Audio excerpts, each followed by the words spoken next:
For centuries, lighthouses have been guiding sailors through storms to safety. Today, human-made changes are putting our ocean and waters at risk. Changing the way we treat this precious resource is not only about safeguarding our ocean and its biodiversity, it's about caring for all of us. Because all life on Earth depends on a healthy ocean and clean waters. The time to act is now. The EU is on a mission to restore and protect our ocean and waters by 2030. How will the mission drive this change? By setting up 4 mission lighthouses in the Mediterranean Sea, the Baltic and North Sea, the Danube River Basin, and the Atlantic Arctic Basin. The lighthouses will act as hubs that will develop, demonstrate and deploy new solutions far and wide and guide us in our journey to restoring our ocean and waters. The mission Ocean and Waters will protect and restore aquatic ecosystems, prevent and eliminate pollution, and make the blue economy climate neutral and circular. Get on board to be part of this journey. Whether you're a representative from a member state or a region, a business owner or an investor, or a caring citizen, you can join us and contribute by co-designing, proposing and implementing activities, projects, campaigns and initiatives. Only by joining forces can we make our ocean and waters healthy again. For our communities, for all life on this planet, now and for future generations.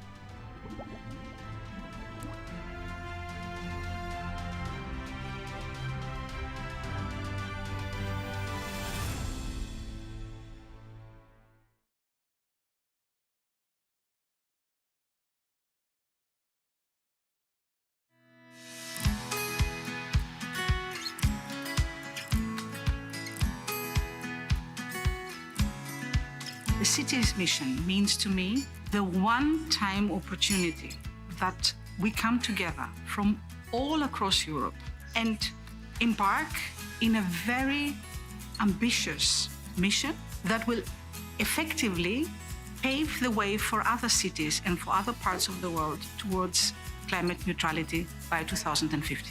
For me, the purpose of the city's mission is to accelerate this transition to climate neutrality and to use that momentum, that inspiration, to help all cities in the European Union become climate neutral by 2050.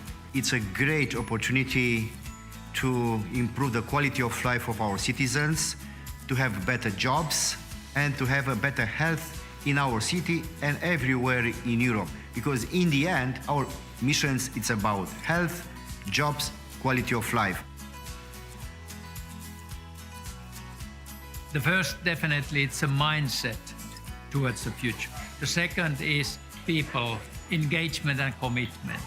And then the third is taking the modern technology, green tech, deep tech in active use for societal innovation.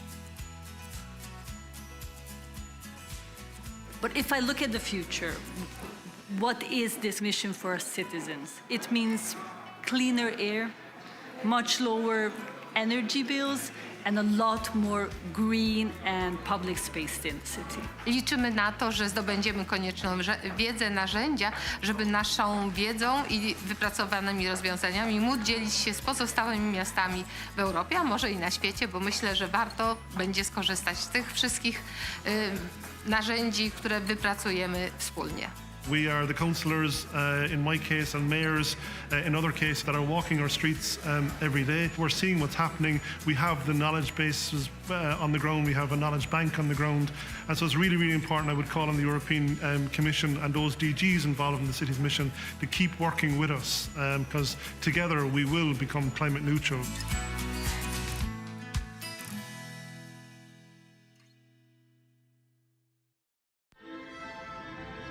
There's something I want to tell you. It's important. It's about something invisible that truly touches all our lives. It's all around us, yet quite often we do not notice it enough, or only when it disappears, when it's too late.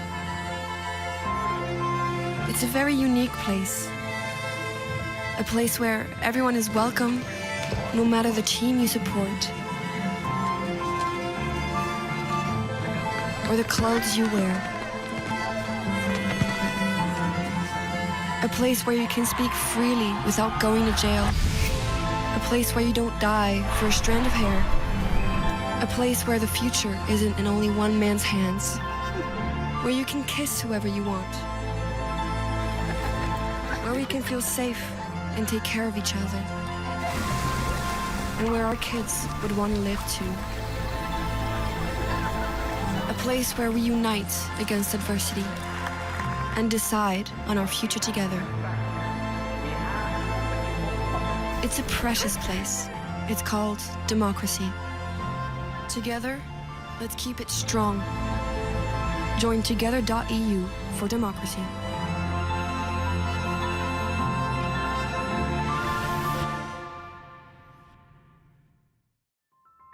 For centuries, lighthouses have been guiding sailors through storms to safety. Today, human-made changes are putting our ocean and waters at risk. Changing the way we treat this precious resource is not only about safeguarding our ocean and its biodiversity, it's about caring for all of us.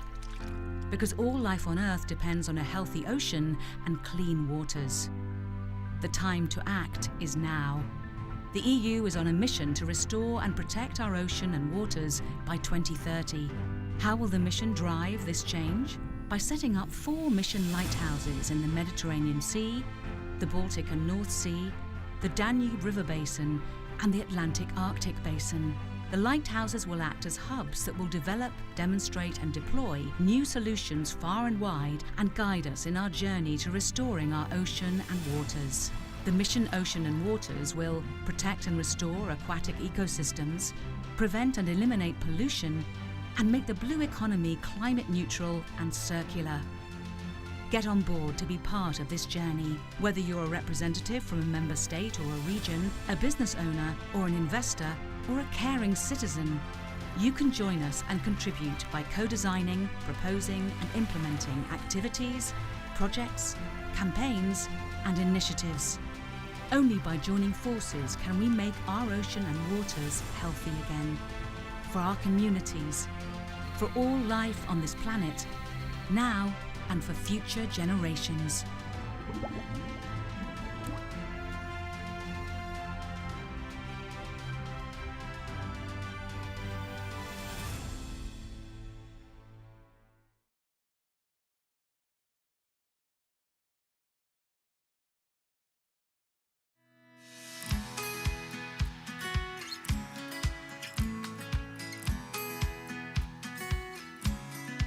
The city's mission means to me the one-time opportunity that we come together from all across Europe and embark in a very ambitious mission that will effectively pave the way for other cities and for other parts of the world towards climate neutrality by 2050. For me, the purpose of the city's mission is to accelerate this transition to climate neutrality and to use that momentum, that inspiration, to help all cities in the European Union become climate neutral by 2050. It's a great opportunity to improve the quality of life of our citizens, to have better jobs, and to have a better health in our city and everywhere in Europe. Because in the end, our missions, it's about health, jobs, quality of life. The first, definitely, it's a mindset towards the future. The second is people, engagement and commitment. And then the third is taking the modern technology, green tech, deep tech in active use for societal innovation. But if I look at the future, what is this mission for our citizens? It means cleaner air, much lower energy bills, and a lot more green and public space in the city. Liczymy na to, że zdobędziemy konieczną wiedzę, narzędzia, żeby naszą wiedzą i wypracowanymi rozwiązaniami móc dzielić się z pozostałymi miastami w Europie, a może i na świecie, bo myślę, że warto będzie skorzystać z tych wszystkich narzędzi, które wypracujemy wspólnie. We are the councillors, in my case, and mayors in other cases, that are walking our streets every day. We're seeing what's happening. We have the knowledge bases on the ground. We have a knowledge bank on the ground. And so it's really, really important. I would call on the European Commission and those DGs involved in the city's mission to keep working with us, because together we will become climate neutral.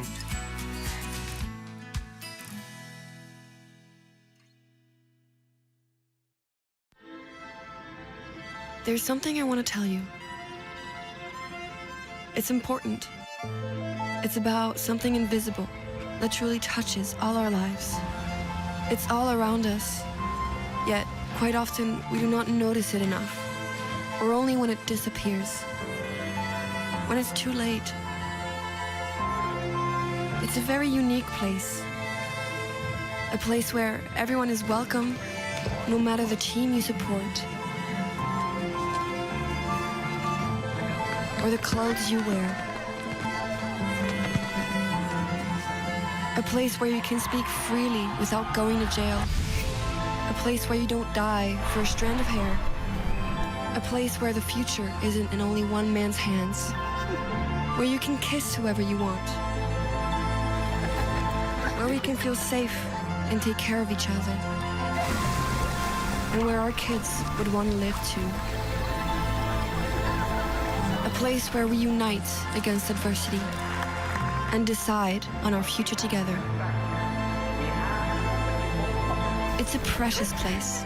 It's called democracy. Together, let's keep it strong. Join together.eu for democracy.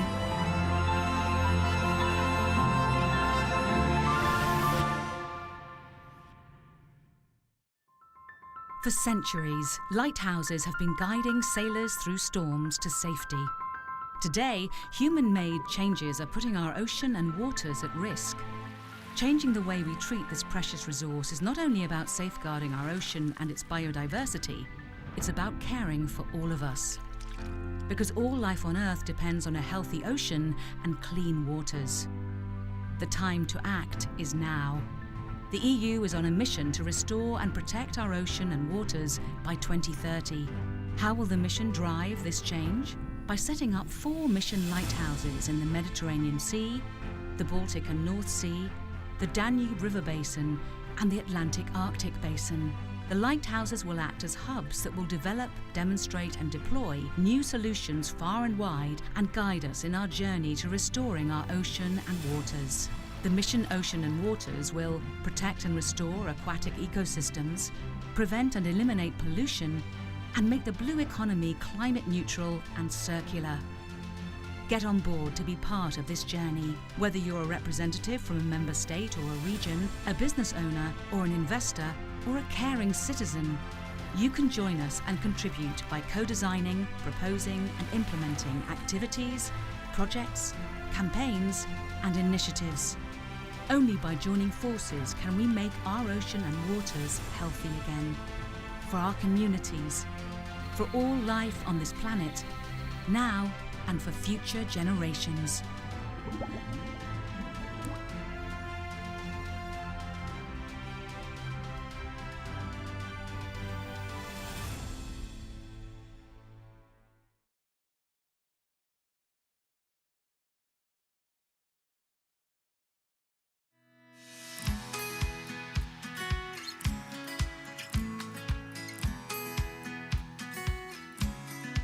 The city's mission means to me the one-time opportunity that we come together from all across Europe and embark in a very ambitious mission that will effectively pave the way for other cities and for other parts of the world towards climate neutrality by 2050. For me, the purpose of the city's mission is to accelerate this transition to climate neutrality and to use that momentum, that inspiration, to help all cities in the European Union become climate neutral by 2050. It's a great opportunity to improve the quality of life of our citizens, to have better jobs, and to have a better health in our city and everywhere in Europe. Because in the end, our missions, it's about health, jobs, quality of life. The first, definitely, it's a mindset towards the future. The second is people, engagement and commitment. And then the third is taking the modern technology, green tech, deep tech in active use for societal innovation. So we're just waiting.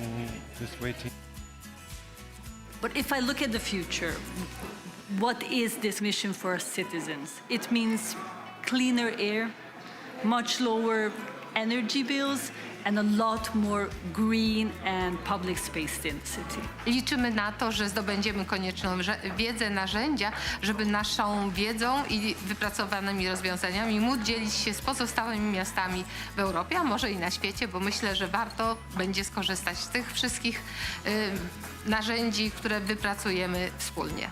We are the councillors, in my case, and mayors in other cases, that are walking our streets every day. We're seeing what's happening. We have the knowledge bases on the ground. We have a knowledge bank on the ground. And so it's really, really important, I would call on the European Commission and those DGs involved in the city's mission to keep working with us, because together we will become climate neutral.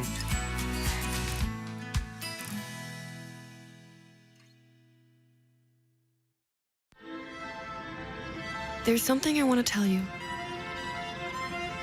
It's important. It's about something invisible that truly touches all our lives. It's all around us, yet quite often we do not notice it enough, or only when it disappears, when it's too late. It's a very unique place, a place where everyone is welcome, no matter the team you support, or the clothes you wear. A place where you can speak freely without going to jail. A place where you don't die for a strand of hair. A place where the future isn't in only one man's hands. Where you can kiss whoever you want. Where we can feel safe and take care of each other. And where our kids would want to live too. A place where we unite against adversity and decide on our future together. It's a precious place. It's called democracy. Together, let's keep it strong. Join together.eu for democracy.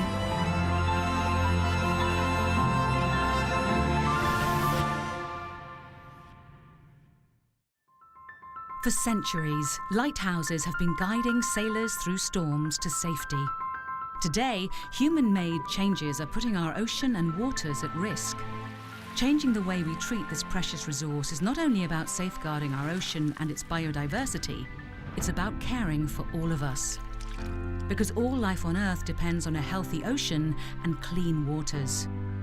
The time to act is now. The EU is on a mission to restore and protect our ocean and waters by 2030. How will the mission drive this change? By setting up 4 mission lighthouses in the Mediterranean Sea, the Baltic and North Sea, the Danube River Basin, and the Atlantic Arctic Basin. The lighthouses will act as hubs that will develop, demonstrate, and deploy new solutions far and wide and guide us in our journey to restoring our ocean and waters. The mission Ocean and Waters will protect and restore aquatic ecosystems, prevent and eliminate pollution, and make the blue economy climate neutral and circular. Get on board to be part of this journey. Whether you're a representative from a member state or a region, a business owner or an investor, or a caring citizen, you can join us and contribute by co-designing, proposing and implementing activities, projects, campaigns and initiatives. Only by joining forces can we make our ocean and waters healthy again.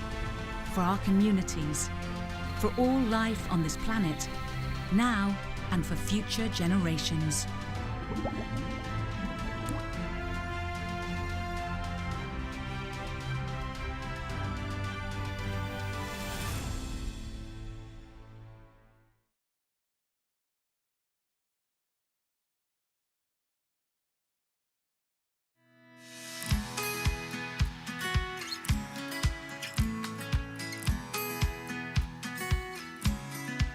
The city's mission means to me the one-time opportunity that we come together from all across Europe and embark in a very ambitious mission that will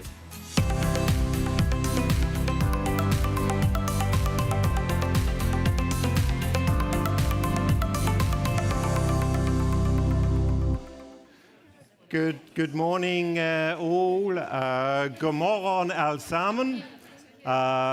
Greetings, welcome. A stort tack for our wonderful host, Mayor Bo Hansen and his team for the fantastic evening yesterday. Special thanks, I have to say, also go to Lord Mayor Kieran McCarthy for putting a big smile on all of our faces as well. So many, many thanks to everyone.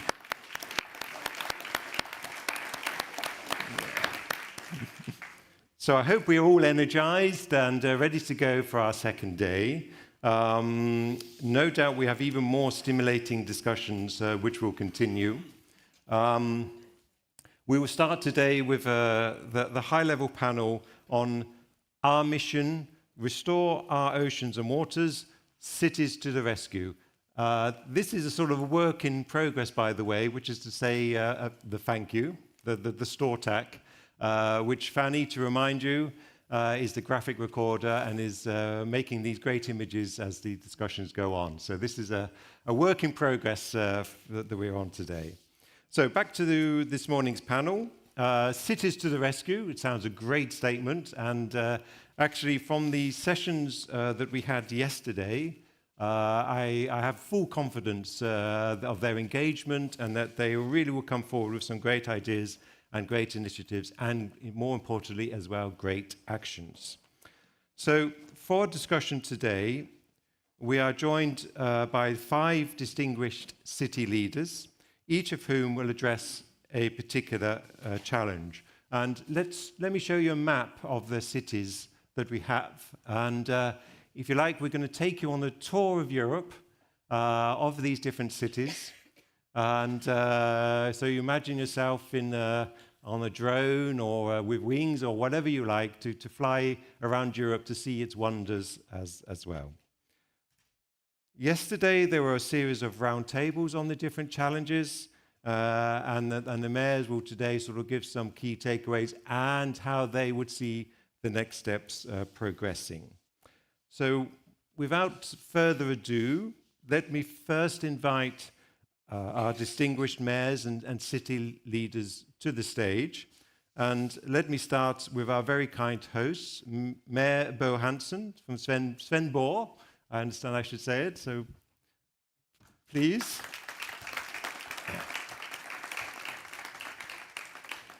And the challenge that they are focusing on is sustainable life in a sustainable archipelago.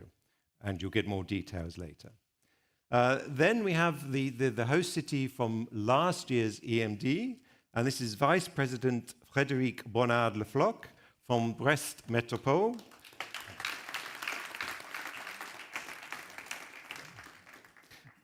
And their challenge is Ocean and Society, Innovation as a Catalyst. Then we have, going 2 years back, to Ravenna, and here we have Deputy Mayor Anna Giulia Randi from the Ravenna municipality. And the challenge they're focusing on is strategy for sustainable and just energy transition. Then we have, going forward to next year, to Cork, we have Lord Mayor Kieran McCarthy from Cork City Council.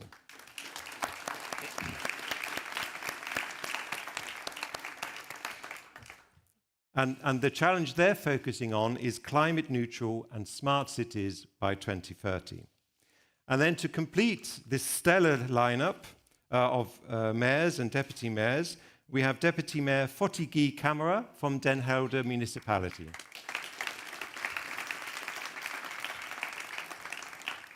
And the challenge they're focusing on is maritime education becoming a blue school municipality.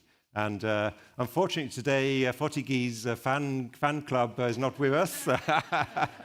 So we don't have any whoops, but if you want to whoop for our mayors and so on and clap, then yay! And then, last but of course by no means least, to moderate this session, it's my pleasure, of course, to invite Charlene Novicheva, our Director General from Maritime Affairs and Fisheries, Director General in the Commission, to moderate the session. So Charlene, the floor is yours.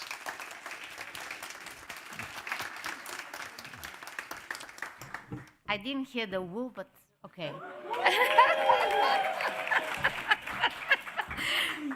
Yeah, so good morning, everyone.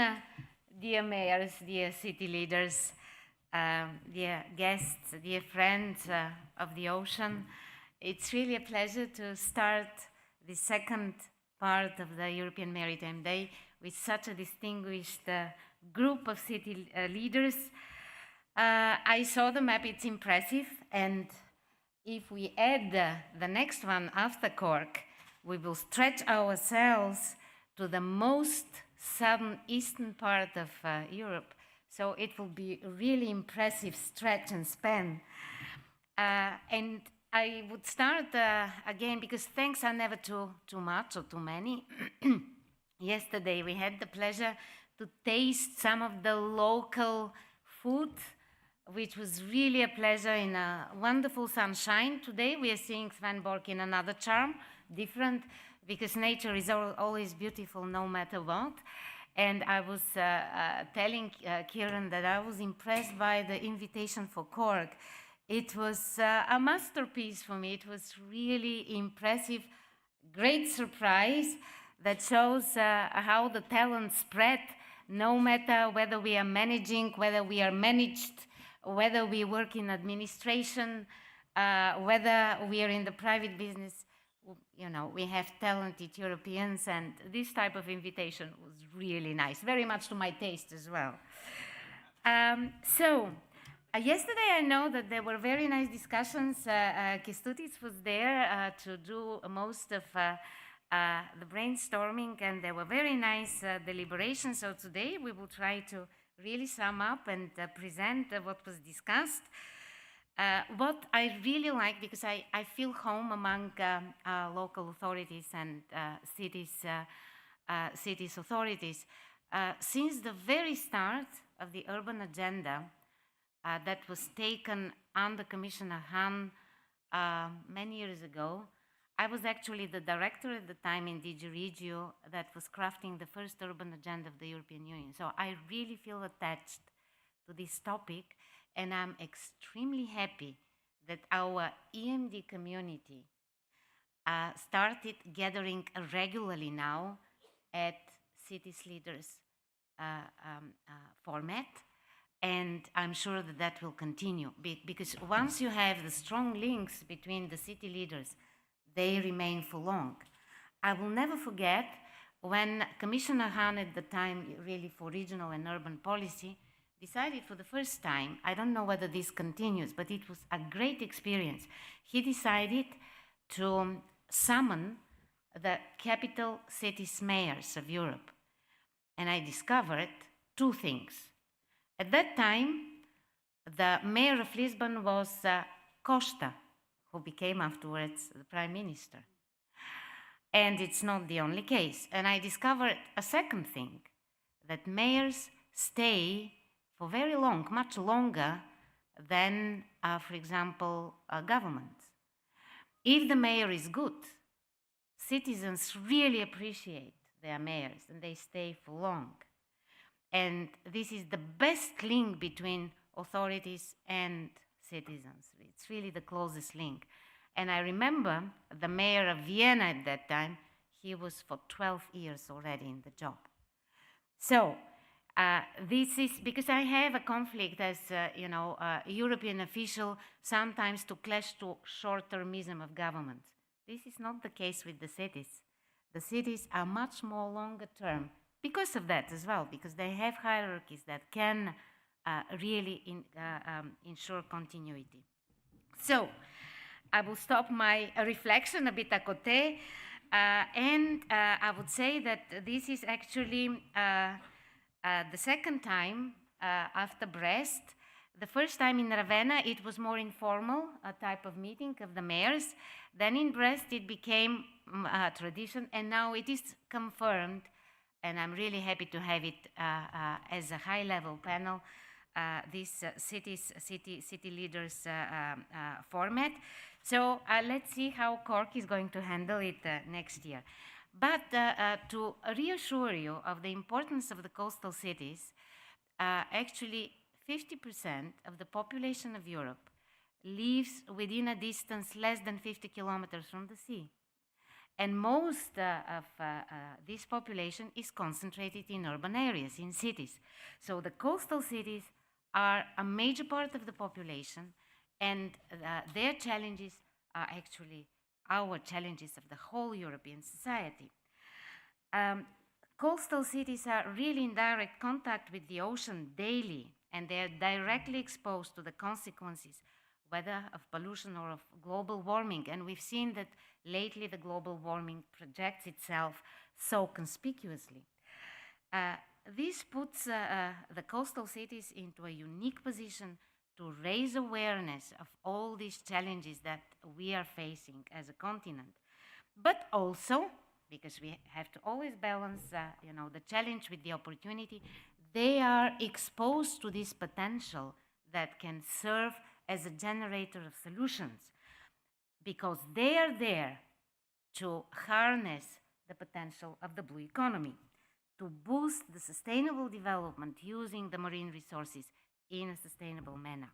So working with cities that find themselves in similar situation as the EMD cities are doing, really join forces of the whole, half of the society, the whole society, I would say. I would like, and this panel today is dedicated to 2 missions. Just to recall, these are missions under the biggest research program, international research program in the world, Horizon Europe. And for the first time in this Horizon Europe program, we have a dedicated budget that needs to address societal challenges of a high scale. And there are 5 challenges or 5 missions that are testing this type of approach of Horizon Europe. One of them is cities. Another one of the 5 is mission Restore Our Ocean and Waters by 2030. So we are really in this format in the middle, harnessing the benefits of these 2 missions. And to recall, actually the idea of the missions is to use research budget to find the best solutions to the challenges that these topics present to society.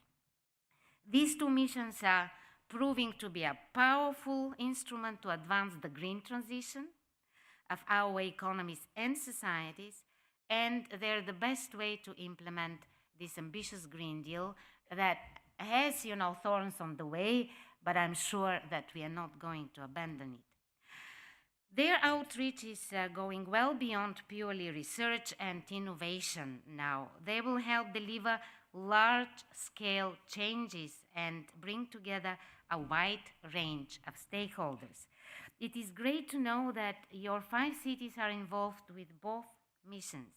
And I'm also extremely happy because today we have the manager, the top official of the European Commission that handles the mission Ocean, Kestutis, who was drilling you yesterday. And we have seen how a seed of an idea really expanded into a charter with commitments of more than 700 entries. And was it, 3.5 billion latest? So at the Ocean Week in March, it was 3.5, now it's 5 billion. So you can see the exponential interest and development under these missions. And talking about budget, I want to tell you, because budget, funds, investments, it's always one of the 5 things that we want to talk about. Mission Ocean, as I've said, research money is only the seed money. We source money from the European Maritime and Aquaculture Fund, which is not a big one, but the projects there are really scalable. We have Blue Invest with 1.5 billion euro in risk finance. We have And I mentioned yesterday the Blue Champions pilot scheme with the European Investment Bank. We have the European Solidarity Corps, allowing young people to volunteer for restoration of the ocean. We have, and don't forget, the biggest chunk of budget is the Recovery and Resilience Fund, with 11.7 billion of investments in mission-related activities. We have Interreg, Copernicus. It's extremely important because this linking happens through interregional projects. And yesterday, I understand, you discussed one very good example, which is the project Revalue, revaluing urban quality and climate neutrality in European waterfront cities, which is a project worth 12.4 million euros. So there is a lot of funding. We have to creatively and smartly use it. And as you heard yesterday, we have an open call to support waterfront cities among other communities. We have also had case studies from Burgas. I'm happy to hear one of my country's cities, Limassol, Oeiras, and Rimini in a webinar on waterfront cities. Let us now learn more from our mayors and city leaders about sustainability and biodiversity, about innovation, about energy transition and decarbonization, about climate neutrality and education. So we are really eager to learn from you, from your cities, about all that. And without further ado, I'm joining you at the table.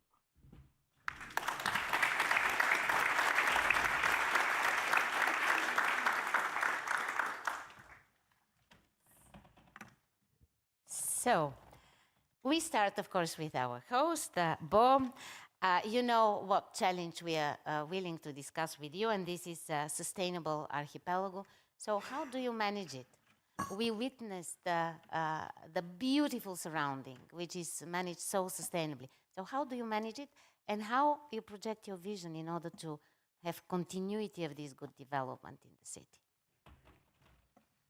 Yeah, it was something that I talked together with the panel yesterday, and I opened for the three topics that we talked about yesterday.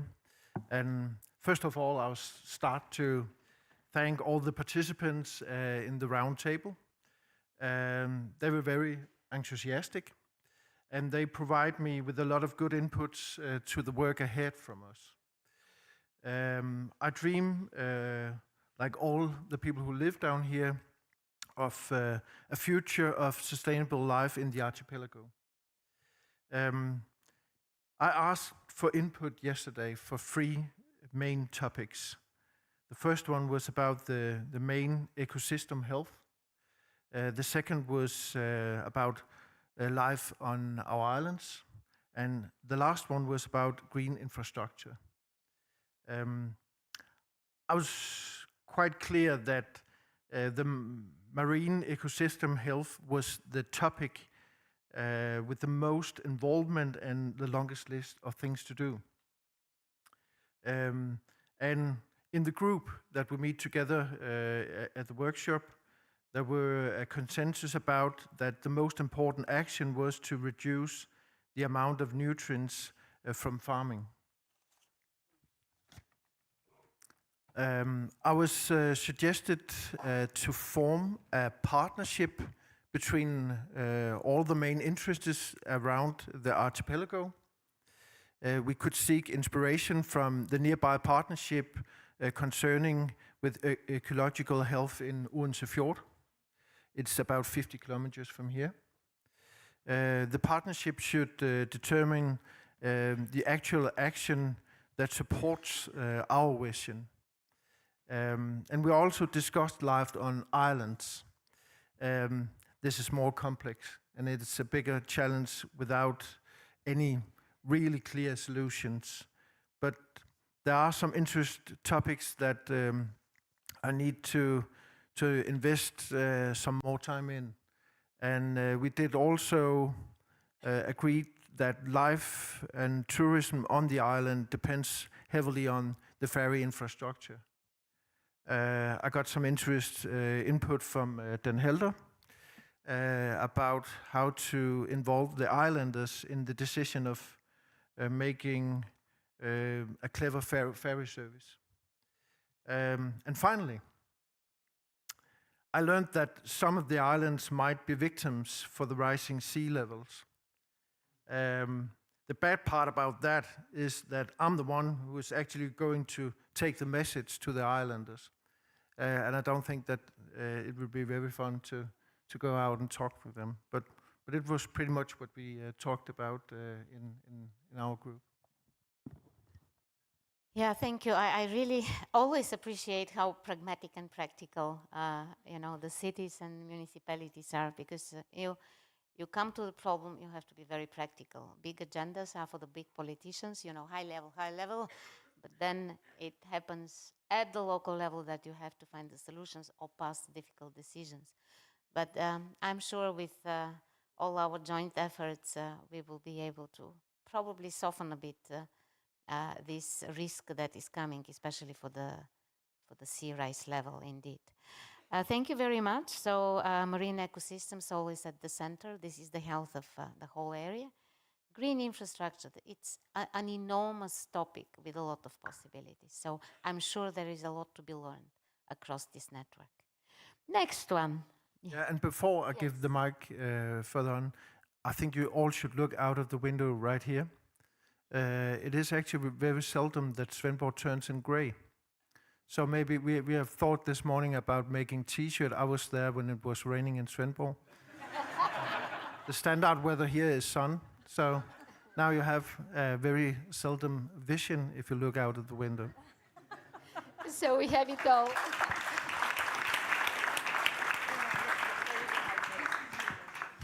So thank you very much, Bo. The next city leader, actually, it's even the wider context of the urban area, coastal urban area. This is Frederick from Brest Metropole, and your challenge on which you deliberated is how to serve the ocean and society. So the constellation of the two, how they marry, how they match, do they contradict? So how do you manage with this challenge, Anjou? And what is your vision for the future? Thanks for the question, Charlene. In fact, for our port cities, the ocean represents a global challenge for economic, social, and sustainable development. And this global ocean challenge is the foundation of the coastal cities' identity. Enhancing and also preserving the exceptional environment contributes to their attractiveness.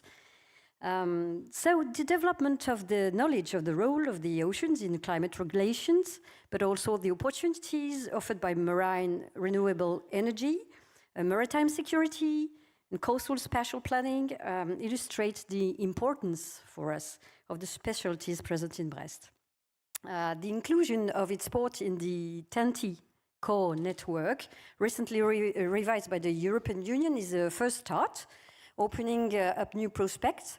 From a peripheral situation, we can become a European gateway, and the development of the renewable marine energies sector illustrates this ambition, aiming to make Brest a hub for a carbon-neutral blue economy.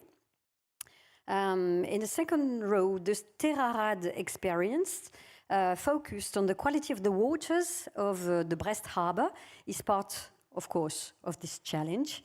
And urban planning policies toward the reappropriation of the waterfront, but also the development of sustainable blue tourism, combined with the organization of nautical events, contribute to an ocean culture. It's really important for us, this notion of ocean culture. Bringing together, coordinating, supporting these leading actors at international level is a constant challenge for Brest Metropole, and because also local actors often work internationally, but the challenge is also for us in sharing a sense of belonging to the same territory, to the same local territory linked to the ocean. And in yesterday's workshop, and thank you again for the participation, it was amazing. I mean, we really had rich and intense exchanges. I loved it. We discussed fostering the ocean and society link with the support of the EU, and we identified 4 key success factors. The first one is to have innovation facilities.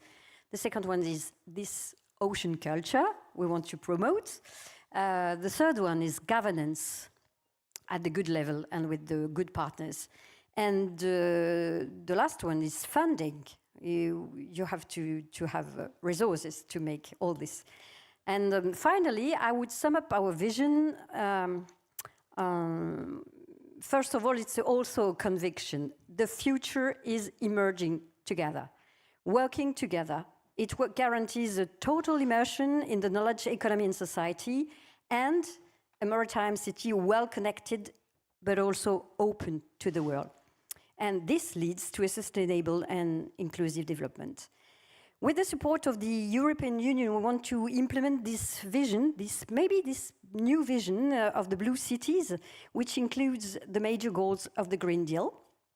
And as a result of our workshop, I would like to ask to the Commission, first, how the Restore Our Ocean mission, and thank you for your intervention yesterday. It was so supporting for us. And I know several of us have signed the charter, can support our cities financially in structuring projects like, for instance, our project Terrarad in the future. The second question is, maritime safety is in the DNA of our city. Organizations like CEDRE or the Science Park are working to prepare the maritime safety and security of tomorrow. What future guidelines does the European Commission consider regarding maritime safety and security? And as a conclusion, through its public policies, Brest Metropole seeks to create and support a dynamic collective environment and also an integrated approach between those challenges, the challenges of the oceans, and all societal stakeholders. I would conclude by saying the innovating to make the maritime economy a pillar of our ecological and societal transition, and this could sum up our vision for Brest.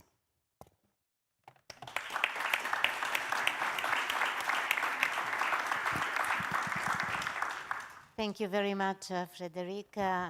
You highlighted the importance of innovation. In your 4 points, innovation comes first. And we are all of the opinion that the social model of Europe cannot bring competitiveness through lowering wages, for example. Nobody agrees to that, huh? Me neither. So we need smart solutions. We need to jump up in our development in a smart way. So innovation is the smart way, and smartly investing in innovation is the best way. Ocean culture, I'm sure that you're much better than the second half of European society, so you also have to be ambassadors, because we still need a bit more propaganda, positive one, for the importance of the ocean. We are terrestrial, so by default, we see the surface, we don't see the ocean. You're the ones, the coastal cities, that can make this ambassador's job. 2 questions I got. So the funding, I already said, enumerated so many funds that can help. Normally, there is a very strong component for supporting cities in the European Regional Development Fund. But also on the Mission Ocean, there are calls, and also Mission Cities, there are calls that are quite targeted. Yesterday I heard from a gentleman who was sitting there that it was too framed, that sometimes they cannot find themselves in the calls. Help us if you have really specific challenges that you see cannot frame themselves into any of the calls. Tell us. But really, European Regional Development Fund, MFAF, whom you know very, very well, the Resilience and Recovery Facility, you have a very strong, very powerful plan in France, and the Mission Ocean. You can see on the charter many projects, and you can really take aspiration from them. Maritime safety, extremely important topic, and I'm happy that I have here the director, Delila. Don't talk to Christos, who is actually the head of unit on maritime security and safety. No, so, but we have actually colleagues that are very committed to improving maritime security. And you know that last year we actually renewed the maritime security strategy. It was a very much bottom-up approach. And I don't know what is first. I tend to think that we kind of triggered the interest into security. But this year, quite recently, we had a security strategy that took also the maritime security on board.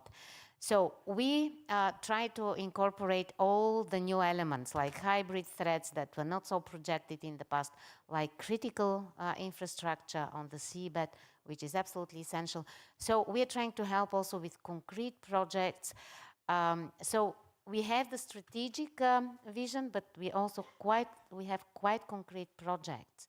And not only in Europe, but also outside Europe. Because, for example, Western Africa or the Indo-Pacific, so these are areas where it's really important for our maritime transport, for our fisheries communities, sector rather not, but communities as well. We are a coastal state of the Indian because of France. So it is really on our radar screen. Anything that you consider on top necessary, give us a hint. Now, we go to Anna Giulia and Ravenna. The mosaics that we saw there are still in front of my eyes, absolutely fantastic. So, your challenge is related to decarbonization and fair transition. So, how do you see this challenge in Ravenna? How do you address it? And how you shape a vision around that? Thank you, Charlina. Well, Ravenna is a medium-sized city in the northeast of Italy on the Adriatic coast, where a strong industrial settlement is set. It is related to port, to chemical, to energy, to waste-to-energy sectors. All of those sectors are hard-to-abate ones, and our companies are responsible for average 13% of the total of the carbon emission globally. So in a territory where hard-to-abate industry are so relevant and so present, and the demand of energy is ever growing, still ever growing, our commitment is to promote strategical projects supporting the reducing of the CO2 emissions, so the decarbonization. Therefore, our challenge is to be compliant to the EU Green Deal, to support a sustainable and just energy transition, and to reduce the CO2 emission. We don't want our industry to relocate outside the EU, where the regulation on environment and pollution are milder or softer. And we don't want our company to lose competitiveness or jobs for our territory. So how can we reach this goal? By achieving a strategies that includes like 4 projects. We know that we represent less than 1% of the problem, but we want to be more than 1% of the solution, and we want to offer this solution to Europe.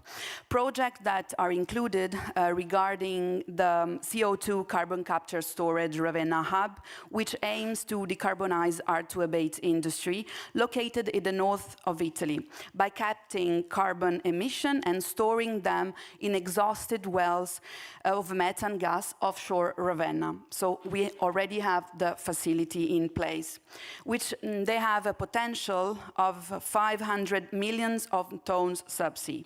This is a project of common interest recognized by the Commission and has a big potential. Then we have the Green Port, which is carried out by the Port Authority and is related to the creation of a cold ironing station at the cruise terminal and is related to the electrification of the port terminals by photovoltaic power.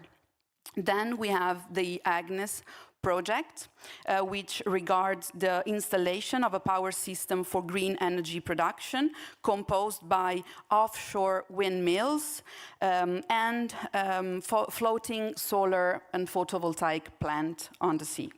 and which is co-financed by REPowerEU.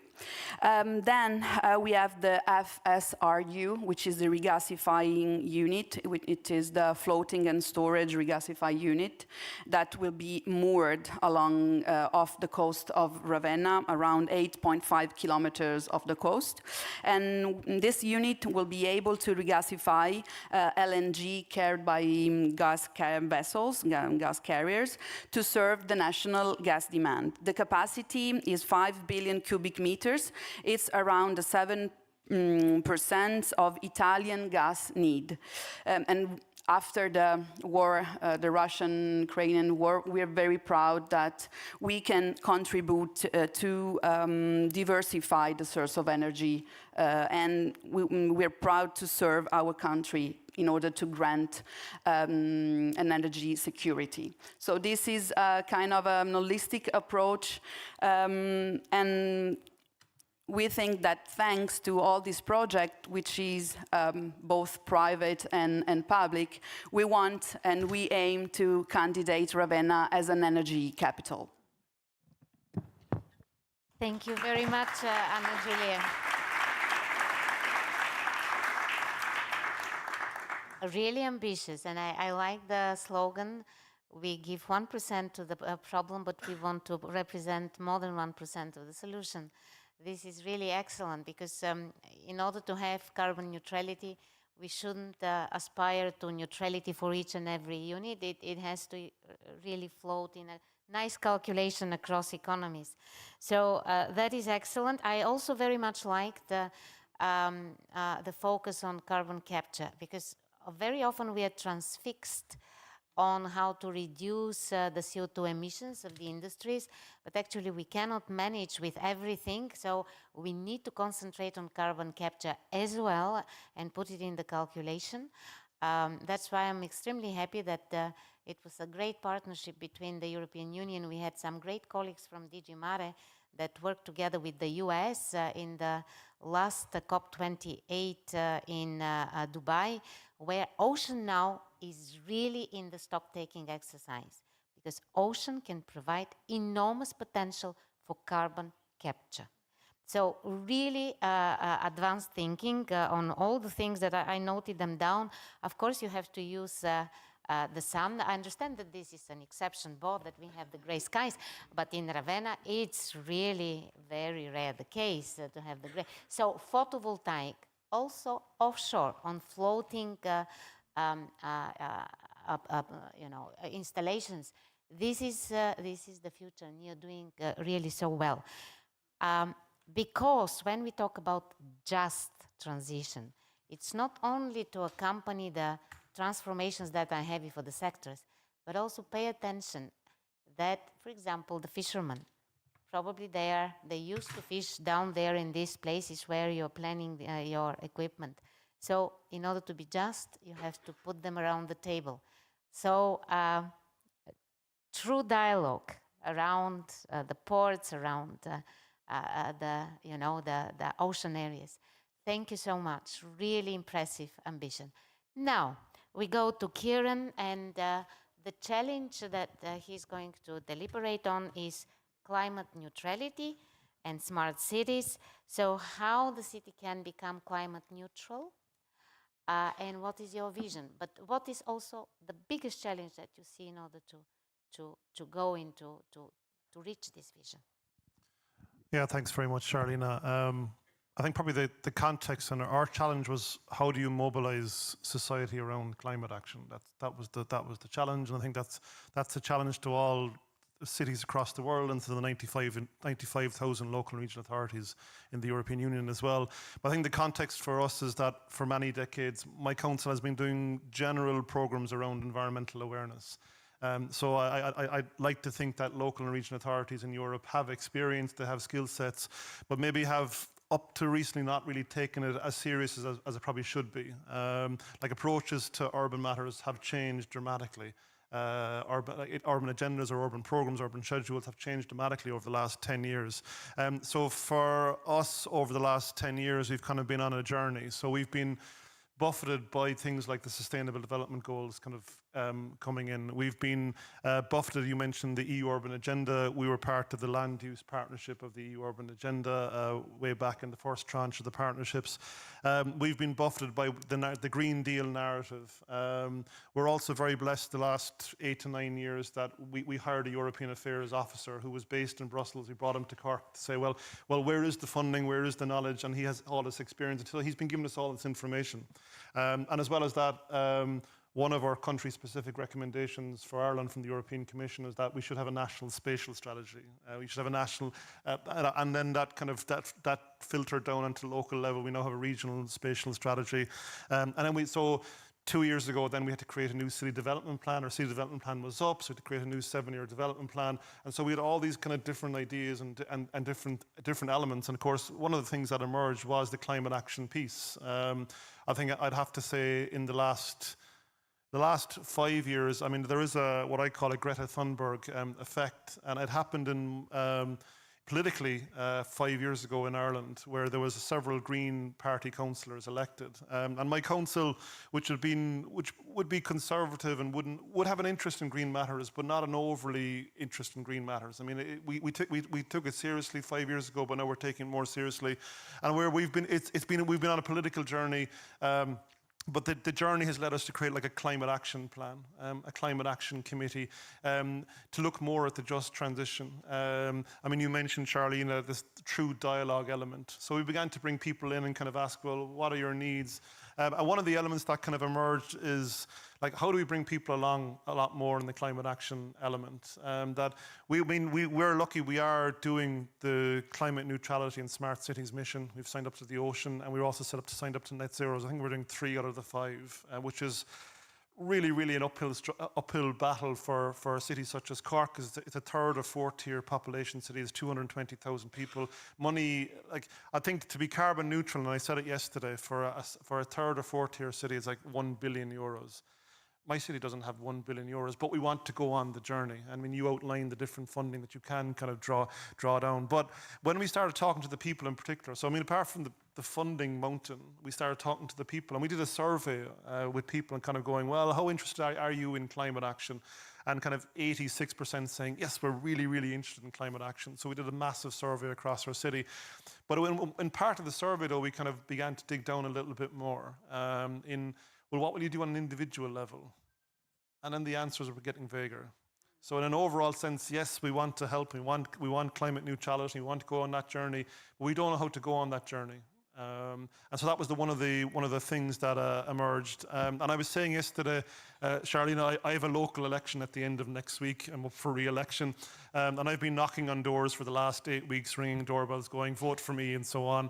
And one of the things that's coming up on the door actually is around kind of climate neutrality or climate action in the local area, new cycle lanes, new ways of walking in the local area, new green parks. And it's interesting just at the doors, just when you're on the doors, they hear lots and lots of questions, but positive questions more so than I don't want that, kind of like, how can we go on the journey, help us to go on the journey. So yesterday's workshop was probably about exploring that. And so we came up with, there were maybe 3 broad elements that emerged on, like, how do you mobilize society around kind of climate action? How do you nudge them in a direction? How do you work with them? And maybe to go back to your point on how do you actually have true dialogue, in a sense. And so we had 3 broad things that kind of emerged. One was kind of having a proper communications story, which, I mean, any business or any company or any institution like a local and regional authority needs to have. But we spoke about having slogans. We spoke about having well-chosen, feasible alternatives to pitch, prices, lower prices in transport, the ease of that. If you build it, they will come. Certainly, there seems to be an experience across Europe that if you do go on the journey with it, that it will work out to a degree. So to take that risk. Green and Blue Schools initiatives, I know the Blue Schools initiatives we've spoken about, having the right message, age appropriate. So there was a few things there under communication stories umbrella. And then one of the other major themes that emerged about managing change. So make sure you have a cross-cutting development plan. So make sure you break down silos within your development plan, that you can splice, like climate action is so broad, you can splice arts, sports, culture, the creative industries. It doesn't have to be like one element over here. I mean, one of the elements that in Cork City we tried to do in Cork City Council is not to say that, oh, climate action is in that section over there. We're kind of going, climate action is all around us. So we have a marathon actually this weekend, a really, really large marathon, which is plastic free. So, and that's plastic bottle free. So there are small things you can do. Mapping and utilization of data.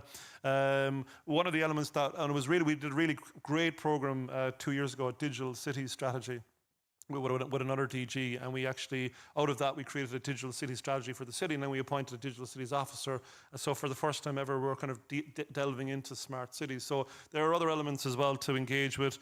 So that's kind of the managing change, very much the cross-cutting development plans. And the last thing, which I think we needed more time to flesh out, and it's something that I find at the doors, and I think probably other politicians will find, that people will say to you, well, I don't want to go that journey because it's not safe, or I don't want to cycle to school or cycle to work because it's not safe. So there's kind of the culture of not being safe versus the culture of kind of taking the risk. So at what point in time can everyone move forward, that everyone kind of says, well, the risk is appropriate, without kind of compromising safety? I know that sounds probably a little bit messy in its thinking, but we kind of came to that. That was kind of something that came across within these kind of three umbrellas that we were kind of discussing. So that's kind of where we were at. I mean, it was again, like Frederica, like we were very, very blessed with a fantastic group that were in the workshop, and it was very kind of thought-provoking. And again, I'll probably speak later. I would share Frederica's kind of points in the sort of a Blue Cities network and sharing information, and I think it's very, very important.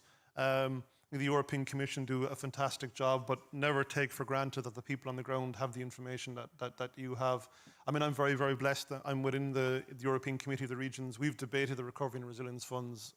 We debate the European Structural Funds and the future of cohesion policy and so on.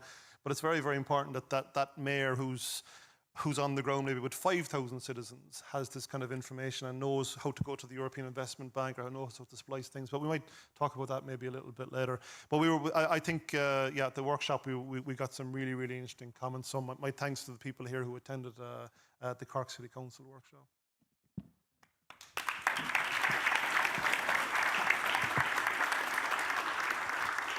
Thank you very much, Kieran. Very reflective, not at all messy. It was just full of content, and I understand this content really comes as a result of a very rich discussion.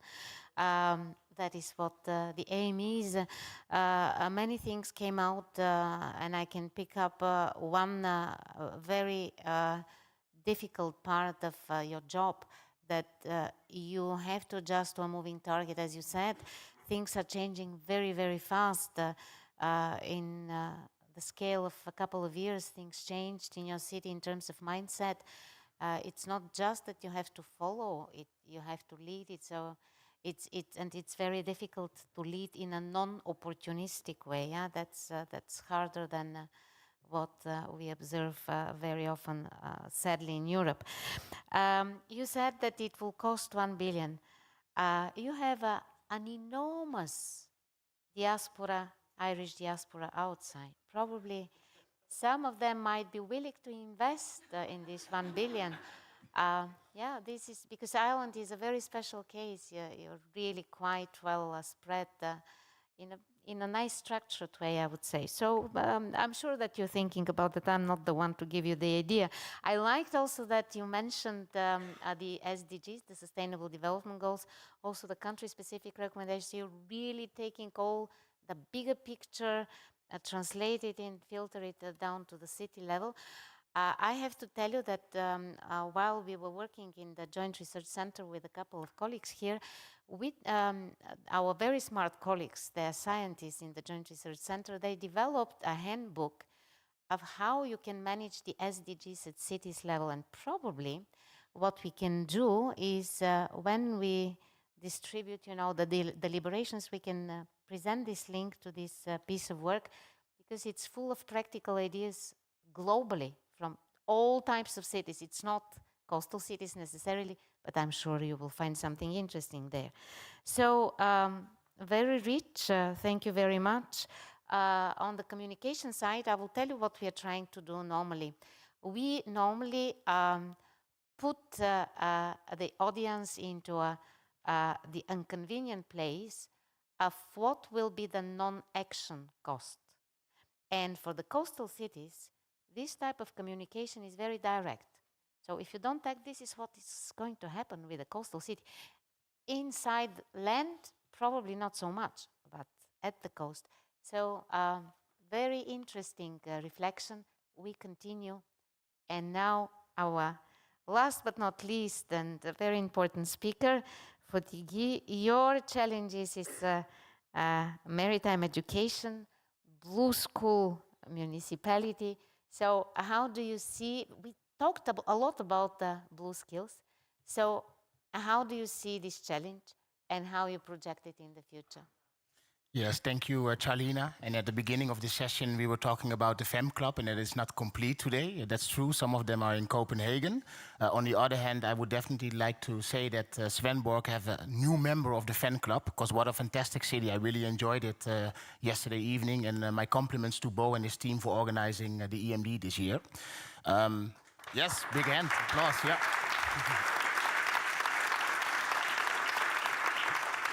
Now, Charlina, if you look at the challenge that we discussed yesterday, it has all to do with education and blue schools, to be more specific. And for your information, I've been a teacher for 4 years. So besides professional interest in this topic as a deputy mayor, I really have a personal interest in this topic. And if you look at the challenge that we have, it has to do all with teachers.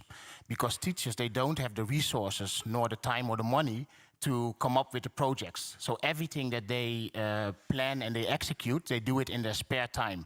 So they are doing a great job there. And it's difficult at the other hand, because they need to do this next to their job. So as a community, we have overcome this challenge by involving volunteers.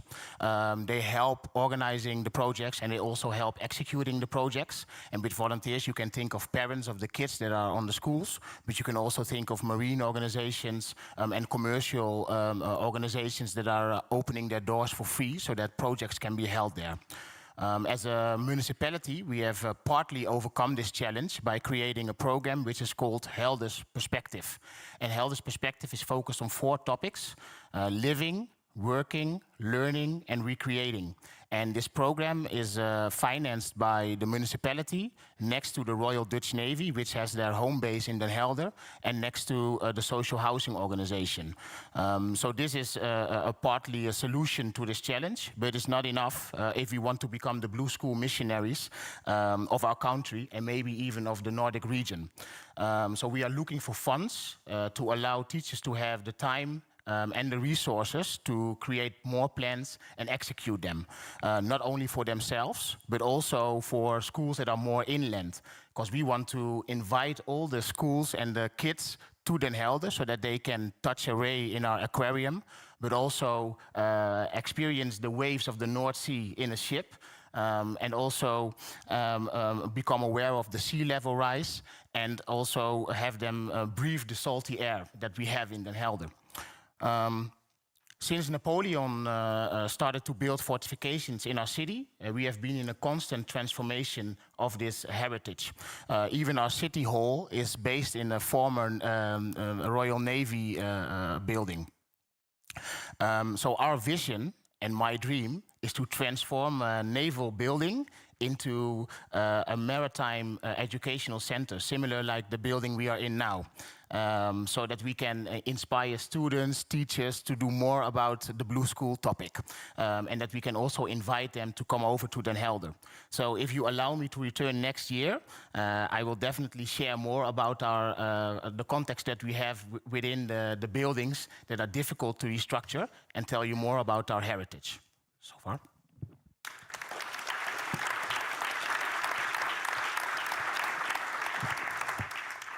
Excellent. So thank you very much. Before I continue, I have a question to Stephen. Do we have 30 minutes really? Because from what I see, how can we manage best? No. So then I assume that yesterday in the breakouts, everybody that had a question, burning question, asked it. In the coffee break, please ask your questions. If it happens to be extremely interesting, put it on the site. But now I really want to give 1 minute each, yes, of the mayors / city leaders to tell us how they can sum up a takeaway message, a lesson, something that they will first communicate back in their municipality. So, Bo, we start with you. Yeah, first you have to begin to one more time look out the window, and then you realized how lucky you were this morning to see Svendborg Grey. Okay, I think the most important thing is that I realized on this conference to think in holistic solutions and be careful about and do it more in fragments, the things about the ecosystem.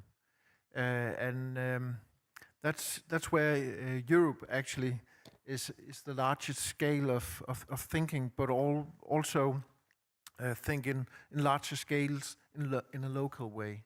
I think it's maybe the most important things that I bring back about the pollution and about the way of making it clever when we are going to fight against the things that we have in our water right now.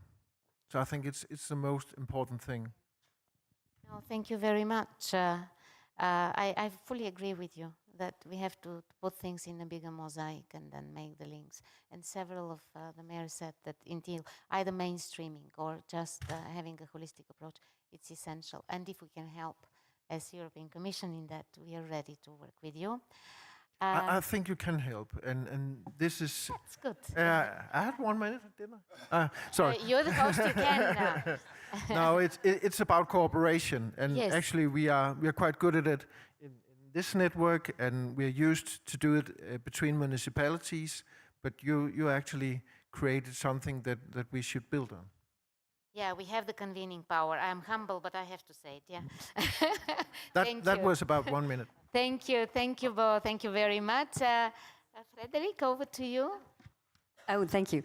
As a result of our intensive collaborative work of yesterday, I would say that we want to promote the idea of the Blue City, which strengthens the ocean society link through these public policies and we seek to create a favorable collective environment for innovation. You said it was so important. And also in a sustainable blue economy, it is so important. So I should say that we should work together and stronger to build maybe a European program that could support such an integrated approach for maritime cities. And I would say again how pleased we are to collaborate with our friends and partners from Den Helder, Cork, Ravenna, and of course Svendborg.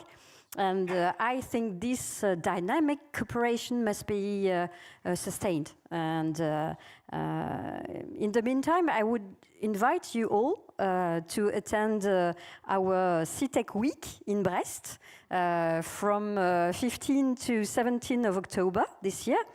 And this is an event on maritime safety issues. And the island is our country of honor this year. Thank you.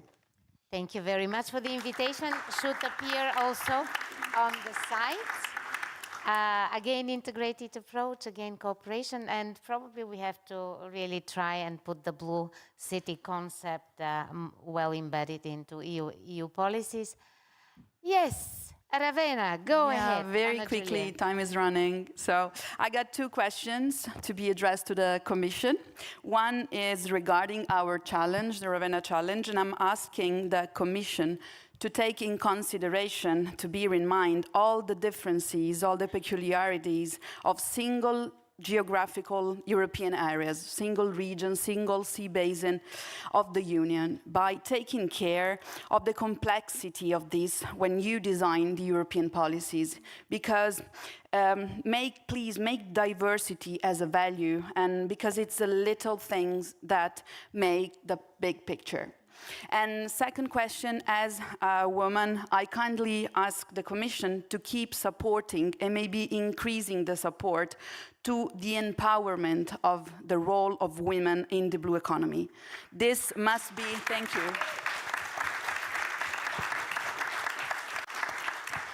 This must be a transversal task to be tackled in every sector. So please continue doing this. Thank you.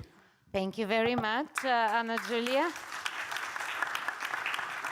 I'm looking at the panel, and actually we are in perfect balance, but it's not always the case. Indeed, we have to promote it proactively, and we should not forget that the balanced approach is the best approach. So, then on the differences, I'm very sensitive to that, and I'm happy also that Kieran mentioned it about the cohesion policy and what is the future of the cohesion policy. Cohesion policy is actually the policy, and we shouldn't abandon it, including the funding, the one that is territories sensitive. Because indeed, many of the policies in the European Union can go into non-sensitivity territorially. But this specific policy is there. We have a lot of knowledge as well that can manage this diversity in a positive way, but very well taken as a message. Thank you. Kieran, your takeaway.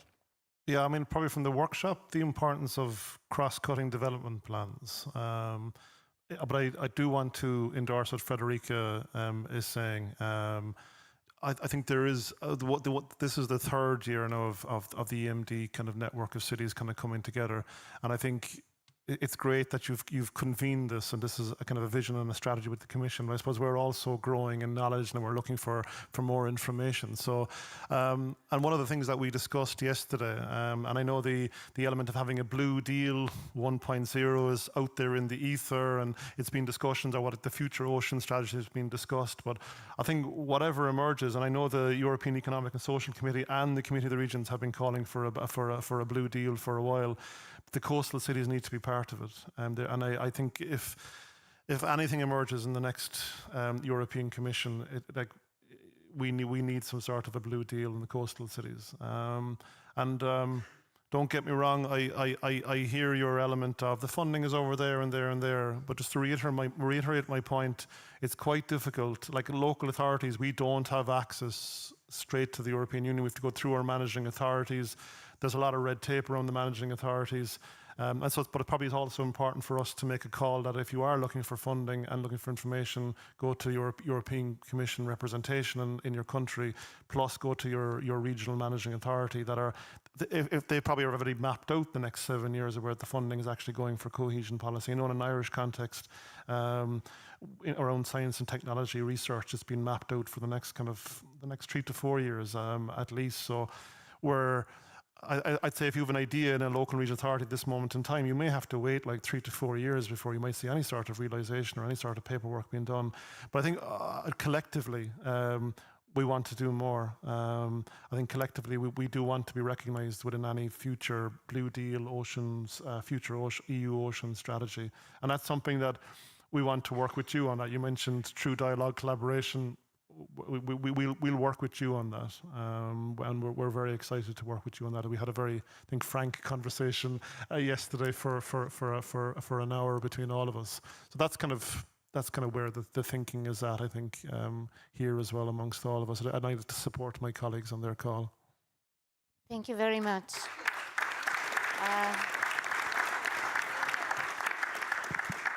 I agree that it's not always easy to approach the funds because, for example, the cohesion policy, it's really shared management and it goes via the managing authority of a country or a region because there is region, like in France, for example. So that's why we have, yesterday we celebrated 10 years of direct management through one of our agencies where we have direct calls for directly supporting projects, but we cannot do that on a massive scale, and it's not necessary because it has to be close to the territory to which it is destined. But I agree, and something that you said previously, and it's very important, we should not take it for granted that everybody knows what we know, all of us. So we have to be educational, we have to be explanatory, we have to be listening because we are also not knowing everything. So we have to help not only put on a website, but also to help to orient in the labyrinth of policies and opportunities. Thank you very much. The Blue City concept, we have to see how we can popularize it, strengthen us with your voice. That's very important. And then Helder, what is your takeaway? Yes, thank you, Charlina. Since 2021, the EMD Blue City Network, I can call it this way right now, have been working together in an informal way. And I think this works best, in my opinion. As municipalities, we have seen that it is really possible to let our communities work together on different topics, get inspired, share knowledge on different projects. So this is really an important thing. We have a couple examples as well to illustrate this. Kieran and Anna Julia visited Den Helder last year during an event of SAIL, which was really pleasant. But also my colleague Frédéric hosted a session in Brussels last March, where we also had really good discussions. And also a delegation of port managers from the Netherlands recently visited Lord Mayor Kieran in Ireland. So my call is really to keep on working together in this informal way so that we can create great things. And that's also where we want to invest in as Den Helder.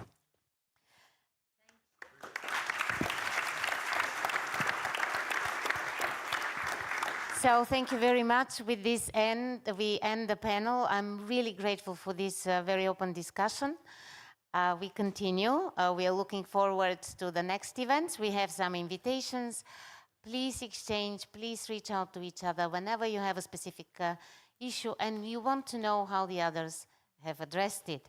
This is a rich community, and we as Commission, we are committed to do as much as we can to support you.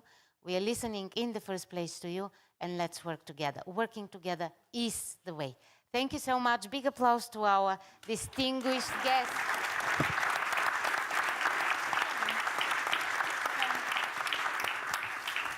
Many thanks to our wonderful panelist and moderator. Really interesting, super job. And actually, before you leave the stage, we want to sort of have a memento of this. So can I ask you to stand up in some way as a group so we can do a photo together of you, please?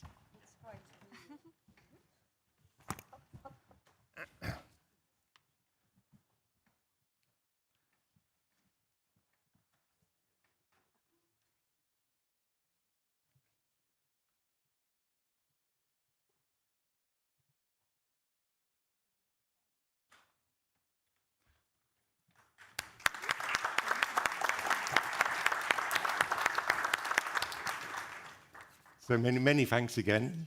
Stortak again.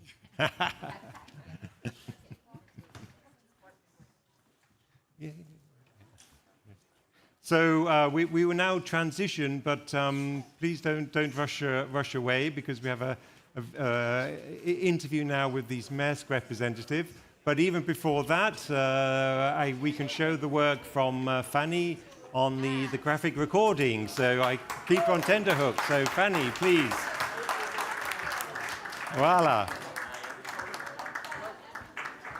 So another memento of a fantastic panel for you all to enjoy as well. Look, and as we said before, these will be made available online, and maybe we should make postcards of them as well to send to our friends and family.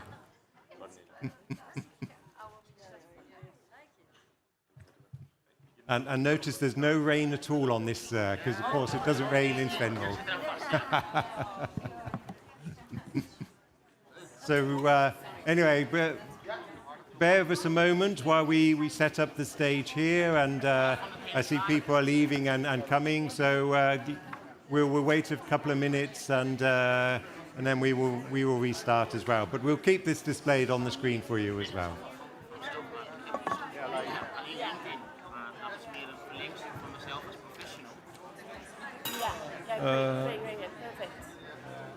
How many microphones? I would invite you up on the. I've just sort of started. I invite, and then.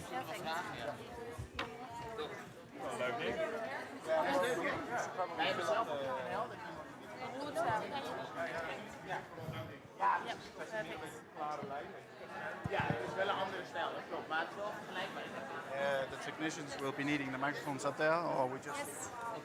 Yes. Yes, please.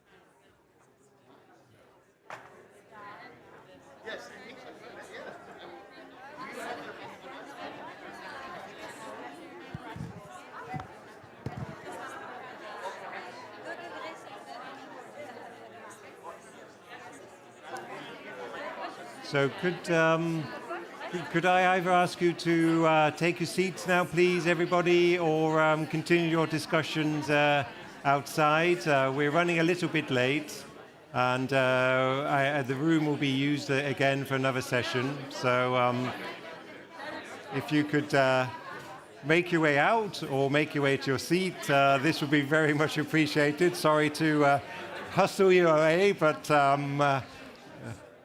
we have to move on.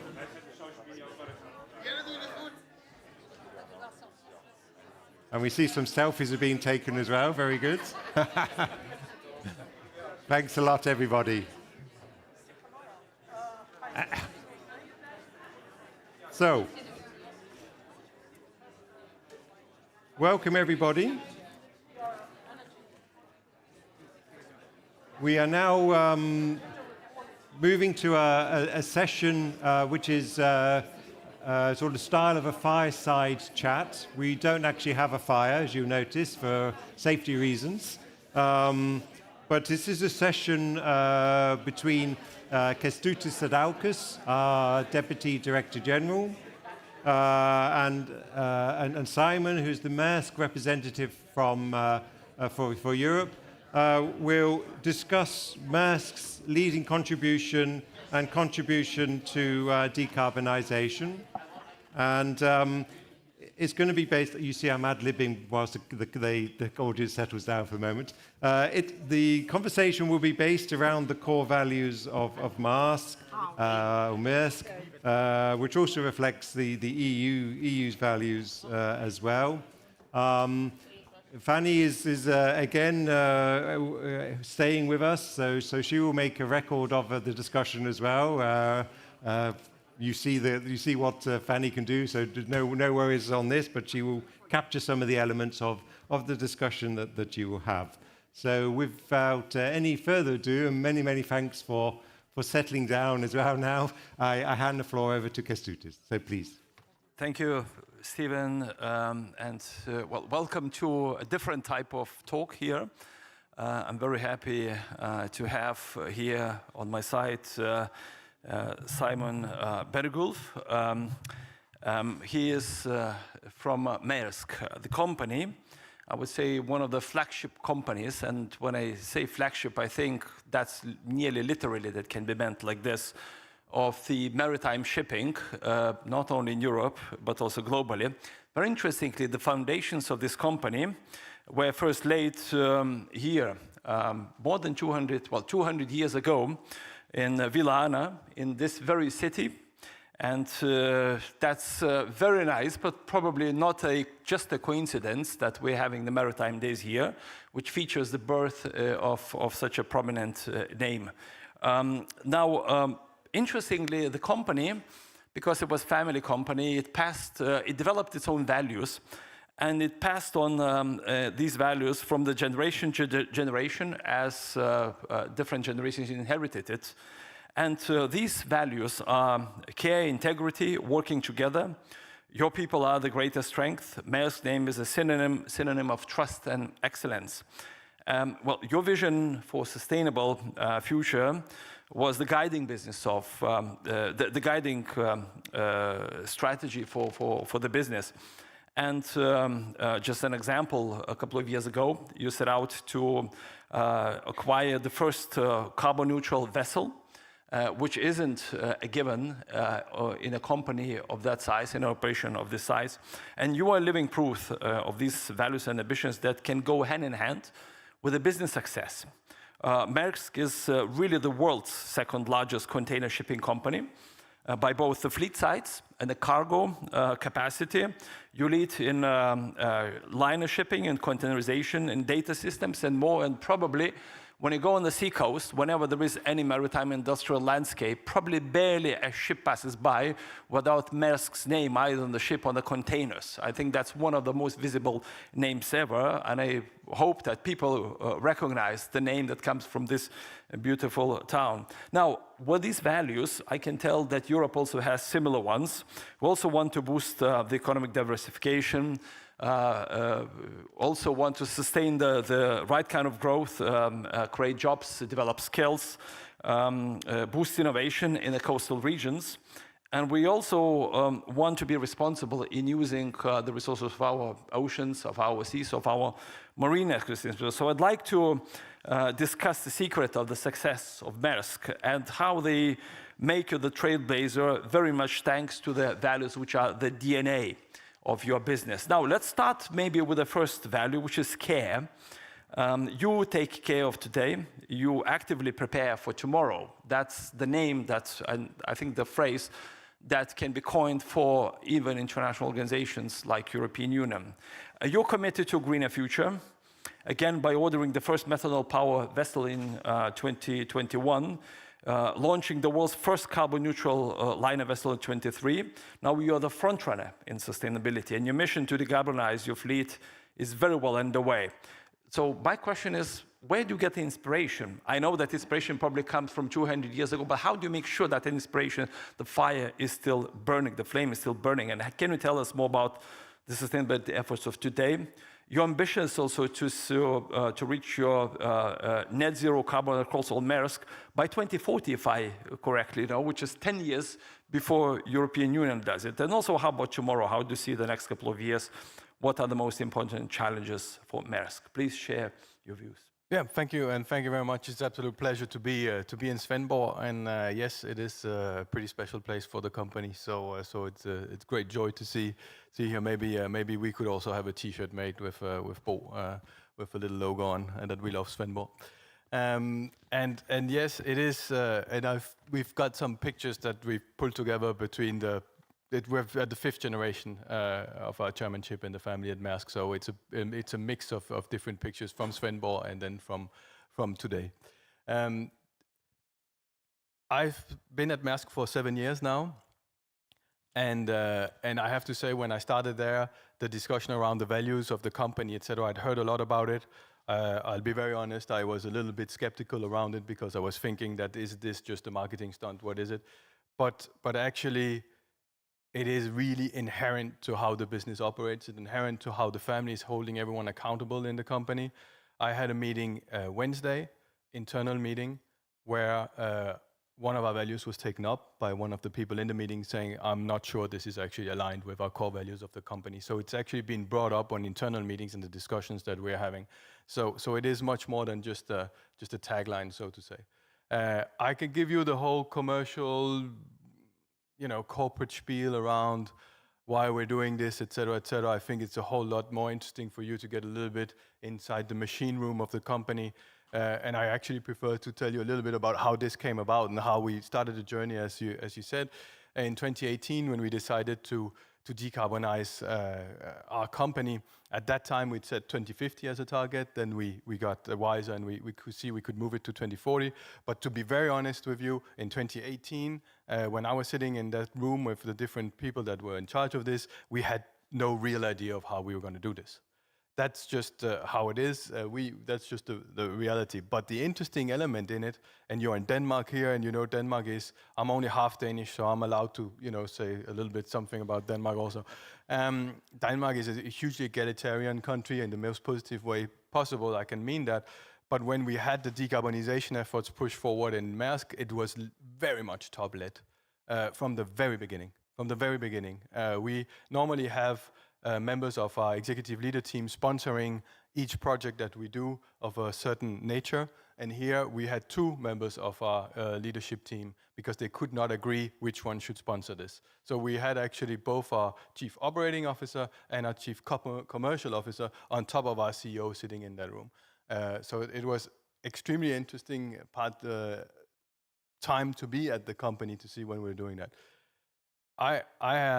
We then got wiser. We understood that we couldn't do this alone, and we got a lot of support and chose methanol, as you mentioned, because the engines were ready, because it was a known commodity, and because we could start immediately.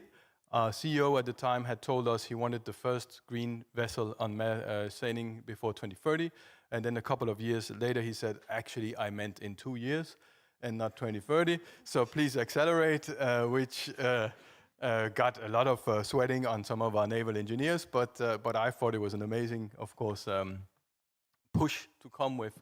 And we managed, and as you mentioned, Laura Maersk was there in September, christened by Ursula von der Leyen, the Commission President, who did us the honor of christening the first green methanol ship. So that was actually a massively impressive feat.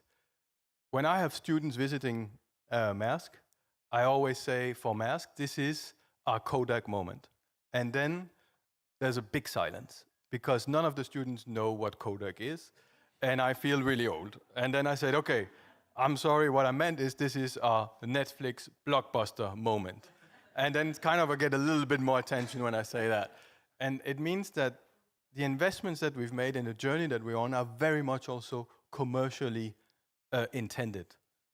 We cannot be in a situation where moving cargo from A to B is not rocket science. It isn't rocket science at all. But whereas there's value is when you add value to your customer.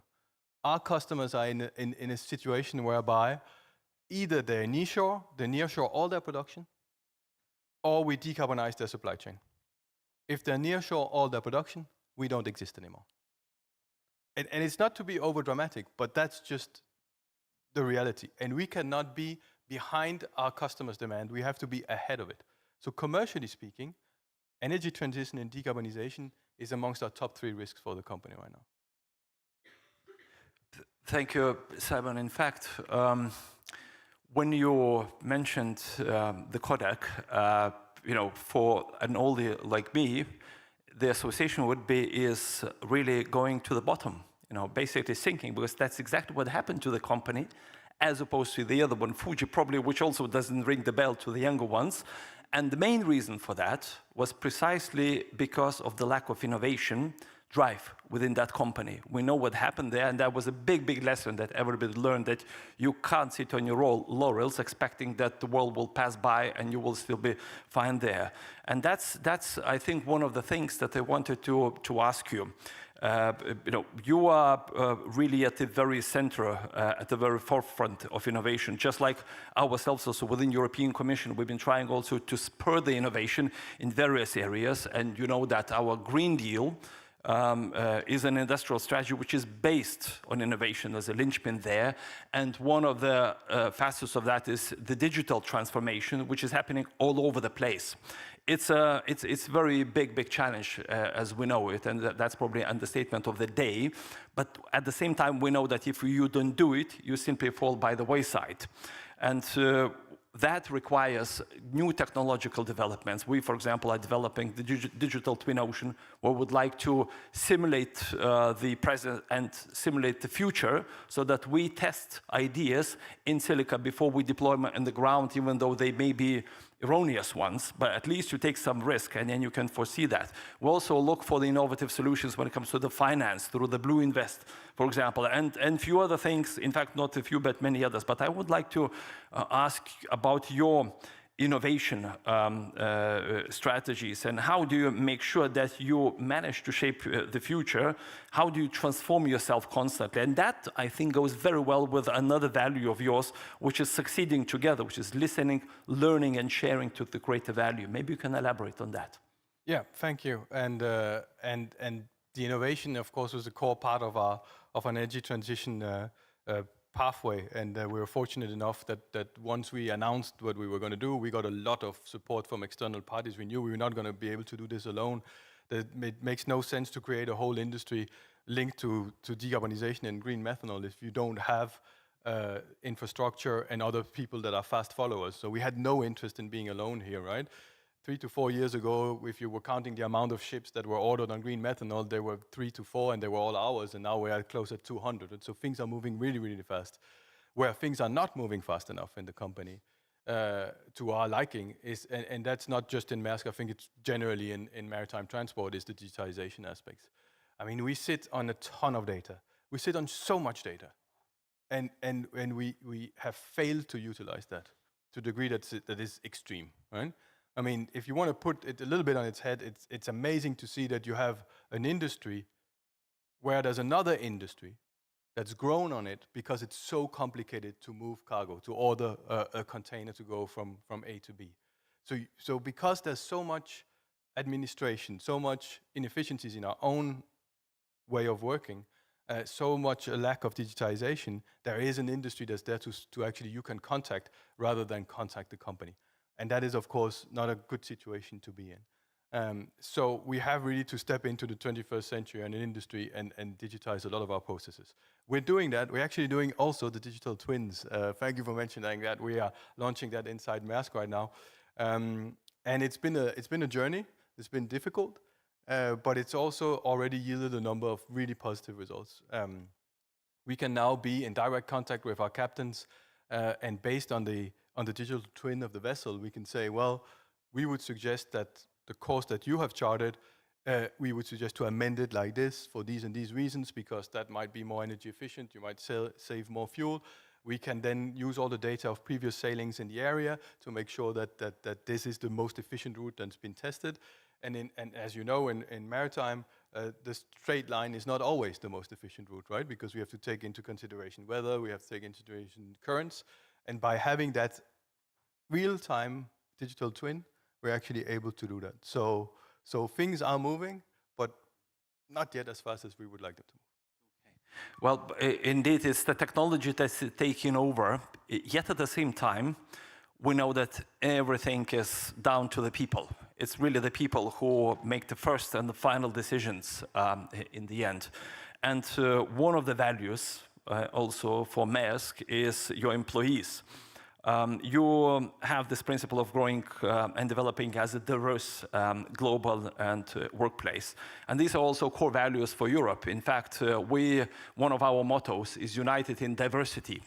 And we try to include everyone so that everybody tags along there. And by the way, also speaking about women, we just celebrated on the 18th of May, the International Women in Maritime Day.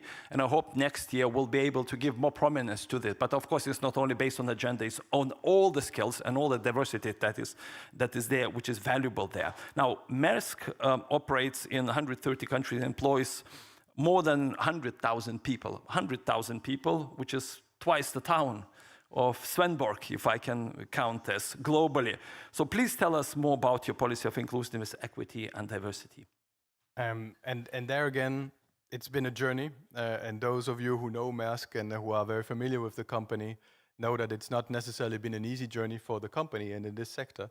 So I said I've been there 7 years, and even in the last 7 years, there's so much that's happened, even just physically into our corridors and our working environment that's become far more inclusive and far better geared to actually respect other cultures, respect other sexualities and other orientations. And that's something that we needed to do as a company, because otherwise, again, we need to attract the best people, and we can't attract the best people if we stay stuck in the last century.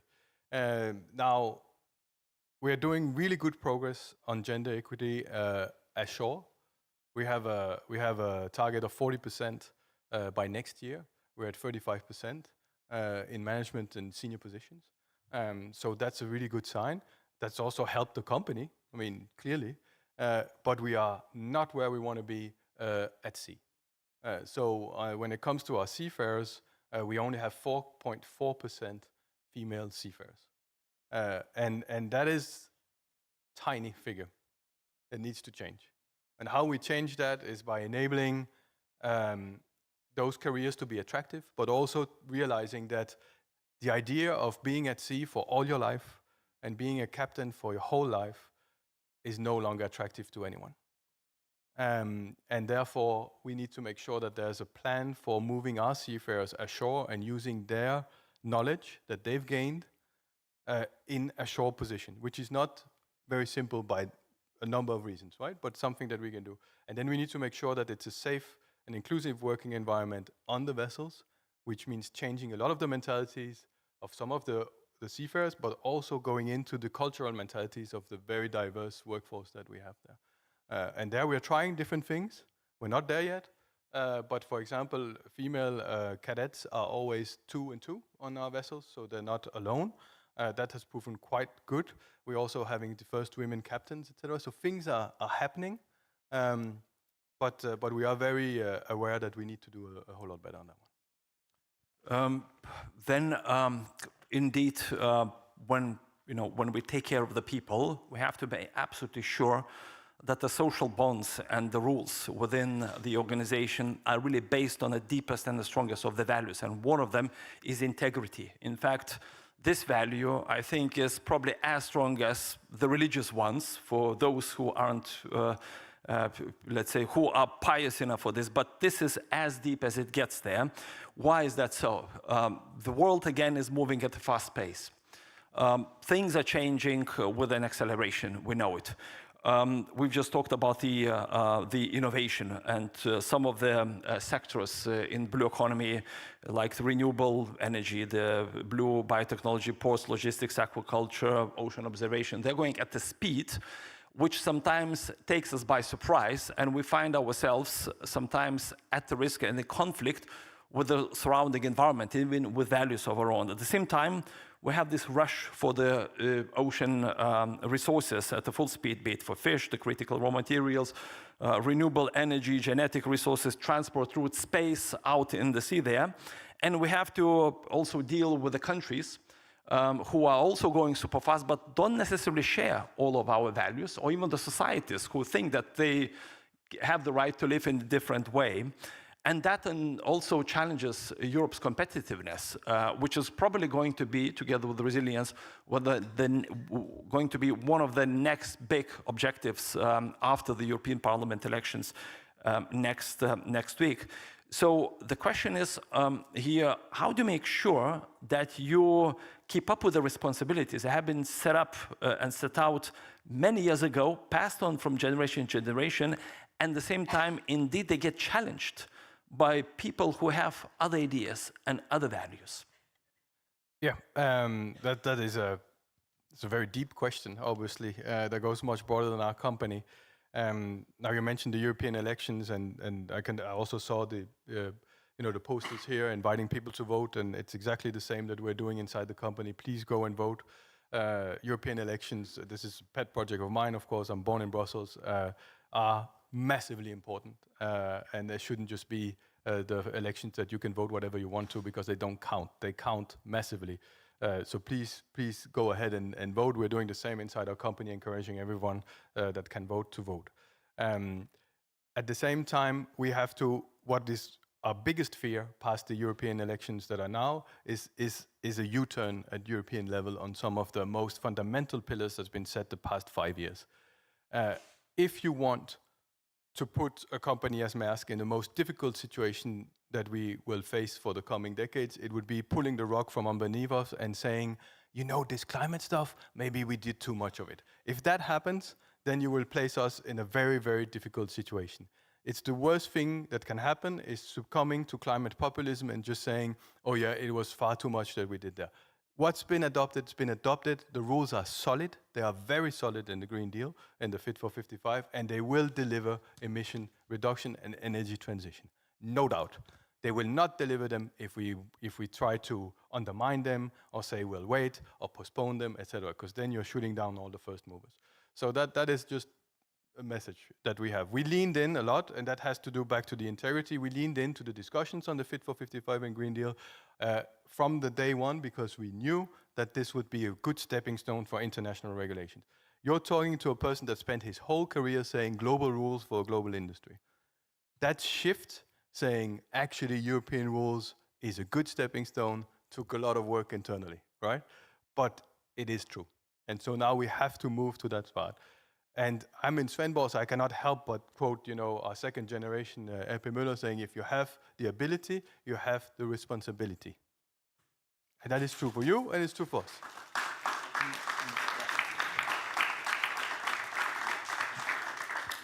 Thank you. And by the way, I can also confirm from my previous experience as someone who was responsible also for circular economy. And one of the difficult areas was at that moment, remember, was the ship recycling.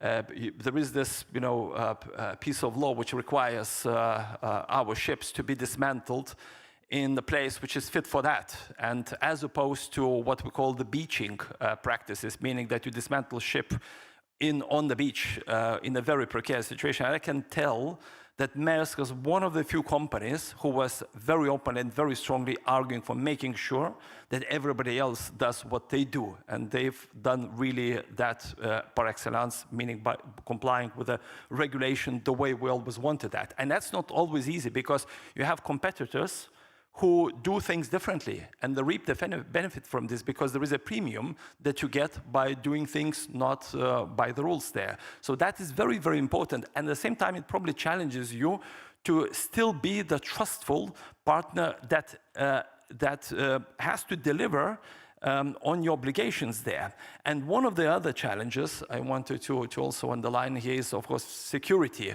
Charlina spoke in the previous session about the maritime security, which now we see coming again to the fore. The piracy has been the story in Indo-Pacific and in the West African waters for a long, long time. But now we saw the trouble in the Red Sea with the Houthis attacks. We see Iran also asserting itself in the Strait of Hormuz, in the Gulf as well, and that makes shipping routes a lot more complicated, extends the supply from Asia to Europe by at least 2 weeks, meaning there is more fuel, more carbon, all types of emissions there, and of course the rising of the prices of the supplies there. Europe tried to help fix it. We've launched the EU Naval Force Aspides in a record time. We've managed to neutralize some of the attacks, protected 120 merchant ships, yet that requires a lot bigger scale because you never know where these troubles will pop up there.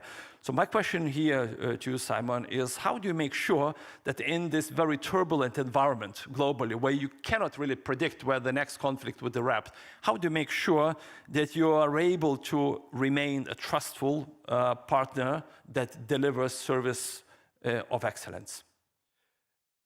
Yeah, it's not easy. It's actually a very difficult situation that we face on a constant basis inside the company. We have thankfully, we're lucky enough to have a team that's our security team and that are incredibly talented. We have a geopolitical team that keeps the track on what's going on around the world. So we have our geopolitical risks mapped out and updated on a weekly basis. But even those talented colleagues cannot foresee some of the things that have happened recently, right? And over the past couple of weeks, we've seen a larger increase in attacks in the Red Sea. We are not transiting the Red Sea anymore. We did just before Christmas. I am sitting in the crisis management team on the Red Sea, and as some of you may know, ships also have a black box, and it records the discussions and what's going on the bridge. And we had a ship that was attacked in the Red Sea 3 times, and we were all played this black box to make everyone understand in the team how serious this is. Thankfully, everyone was safe. Nothing happened that couldn't be controlled. But hearing the seafarers' reaction to being under attack is something that made a massive personal, emotional mark on me. And that reminds me every day when we're working that we need to first and foremost secure their safety, right? And we need to do that irrespective. And back to your questions beforehand on well, what about other companies, etc., they may have a different risk trigger, a different risk appetite. We just don't have it now, right? We were fortunate that Maersk Hangzhou ended like it ended, and that it wasn't in a worse situation that could have cost lives. So that's our number one priority. The positive element for Maersk is that we are an integrator of logistics. So what we're capable of doing is actually having a relatively agile network. We just launched a possibility for some of the cargo to be taken in Jeddah and to Salalah, and the other way across actually on the road rather than sea, and avoiding that area. We cannot do that for all our cargo. That's impossible, of course. But so then we have that possibility. We have, as you said, sailing around the Cape. But we also don't. We also have to keep a line of sight to make sure that as soon as things are safe, then we can start resuming our transits, because that's obviously what our customers are also demanding, that they have this ability to get their goods. I'd just like to thank the European Union a lot for the speed on setting SPDs up. That was incredible, right? It was within a couple of months that operation is set up. And I know that there's only 5 naval assets down there right now escorting the ships, but that's how it should be, right? You know, like that's the right way to do it. And yes, we need more naval assets because it's a big area and we need that protection. But I really appreciated how quickly the EU stepped up to the board. It was really pretty incredible. Well, to hear the words of appreciation from a company like that is not a trivial thing, I can tell you, and that's really, really appreciated. In fact, that really takes me to the end with maybe 2 reflections, very quick ones. One of them is what Simon said at the very beginning, especially how you make the decisions, about how you pass on the values and make sure that the decisions are really commensurate with the values of the company. You really have to make sure that it's the core operators who do this, because very often when it comes to the ESG strategies in the companies, we know that there is a board which has several directors, and only one of them usually is responsible for the ESG. So it's seen as an afterthought, and usually it's the person who struggles to convince the chief financial officer, chief operating officer, the CEO, anybody else to convince that this is the right thing to do. But if you embed the ESG and these types of values at the very, very top of the leadership, that things turn differently. And we've seen by the way, ourselves there in the Commission, the Green Deal was possible only because it was embraced by the very top leadership, including the President of the Commission herself. Only in this way, it really worked. And I think that's an example of how you make sure that you stay true to your values, and at the same time, you remain afloat, competitive, innovative as a trailblazer for the rest of the world. And then again, what we have discussed, we are all for the same business. We are all, I would say, in the same boat. And if that is the same boat, then it better be the Maersk boat on which we are to sail to the success. Well, thank you very much, Simon, for this discussion. And thank you very much for your attention here. Thank you.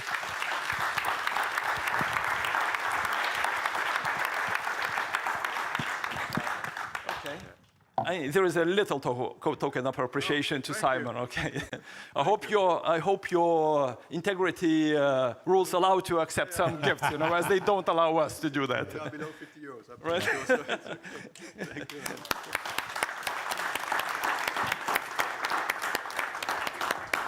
Thank you very, very much, Simon and Kęstutis. What a fascinating discussion that was. And as promised at the opening, Fanny has been actively doing her artistry, so voila, that's what we see. So.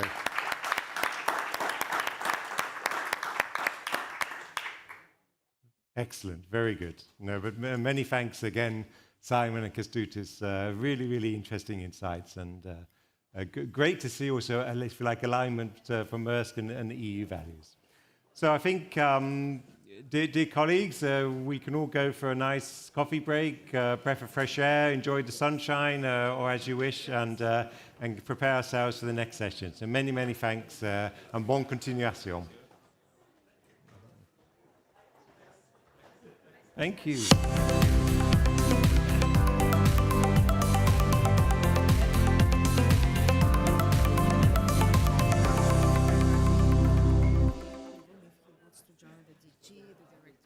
Simon Berghoff. Isn't he?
You relax in this place. It's got a good zen.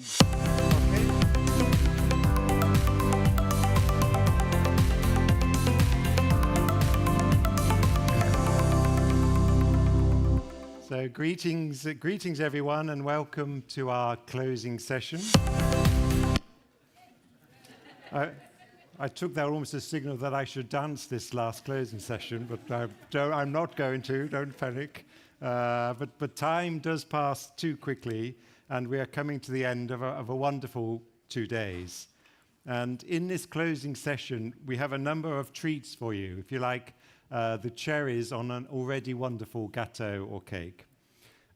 First, we will present the Make EU Blue Awards. Then we will have the official handover from Svendborg to Copenhagen. Singing is optional.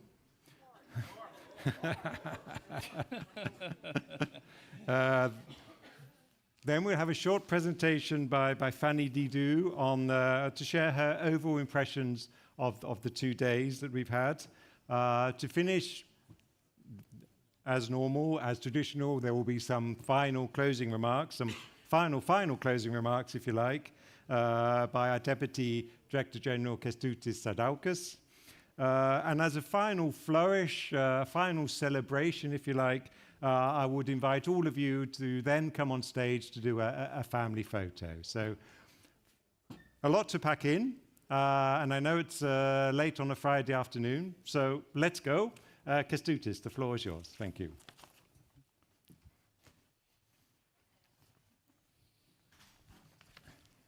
Right, so to probably rephrase a bit Elvis, a little less conversation, a little more celebration. And I think this is the time to do that.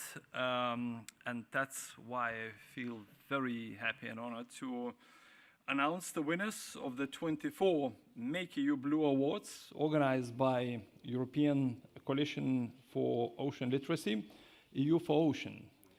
We launched the EU for Ocean Coalition in 2020 to connect organizations, projects, citizens, young people, teachers, all of you who contributed to improving ocean education and awareness in Europe every day. 4 years of this initiative gathers more than 100 members, 107 professional organizations of ocean literacy, 370 young ocean advocates, 380 blue schools organizing curricular, extracurricular activities about the ocean. And we're very proud and honored to have this big community continuously striving to improve our knowledge and participation of our citizens all about the ocean. Last March, we celebrated the EU for Ocean Coalition with a big ocean literacy event at European Ocean Days in Brussels. Time flies, and there is now a fruit of that cooperation, of that participation by you, and a reason for another celebration. So in keeping with the tradition that we started in Ravenna, we are here to reward those initiatives that help us make EU blue and bring the ocean closer to all of us. We have 3 main awards: navy blue, classic blue, sky blue. So many shades, at least 50 shades of blue, probably more, going to the first, second, and third best projects, respectively. There are also 4 special mentions for Best Professional Organization Initiative, Best Youth Initiative, Best Education Initiative, and Best Blue School. The winners get an EU Ocean Award certificate, a handmade ocean team trophy, these little mermaid tails, as you can see, and a financial reward of up to 2,500 euro. The winners were selected by public voting and by competition jury. And I know that there were so many valuable applications that picking just 3 initiatives proved challenging, probably more than for the jury that ruled today or yesterday in New York's court. The selection criteria includes, among others, social learning and development of critical thinking as a central objective, high sustainability and replication potential, and innovative character. This year, we chose to recognize initiatives with a long-term perspective, delivering viability and legacy that illustrate the potential of a wide range of available EU funding instruments to support ocean literacy. So, let's go to the winners, and here they are. The third place, the sky blue, goes to Blue Nights by the Italian National Research Council with partners from Portugal, Finland, France, Malta, and Romania. This initiative has improved ocean literacy in all sea basins with many activities for citizens of all ages held during the EU Researchers' Night, such as artistic performances, virtual reality, quizzes, photo competitions, and many others. We encourage you to keep it up in upcoming editions. So I would like to invite Francesca Alvisi to the stage.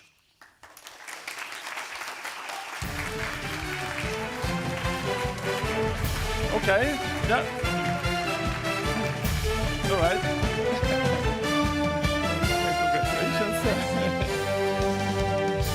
What else? Oh, it's an exchange of some merchandise, a trading spot. Yeah.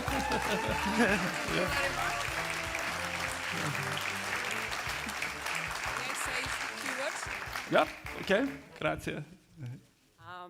I would like to thank all the colleagues of the Italian CNR, because this is a project that I didn't carry out by myself, of course, and especially the colleagues from Institute of Marine Sciences that helped me to bring ocean literacy across Italy, and all the partners of the consortium. This is for you.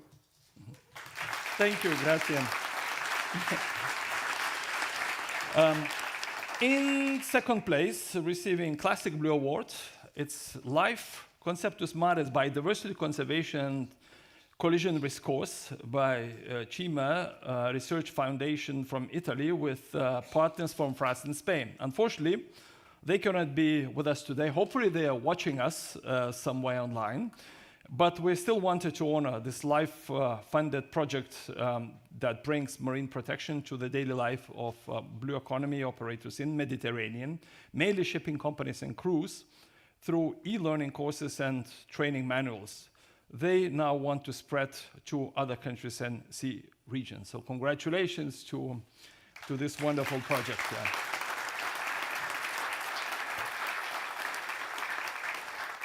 And in the first place, receiving the Navy Blue Award is Sunset Dock and Living Ports, led by Porto Vigo in Spain, with scientific partners from Spain and Denmark.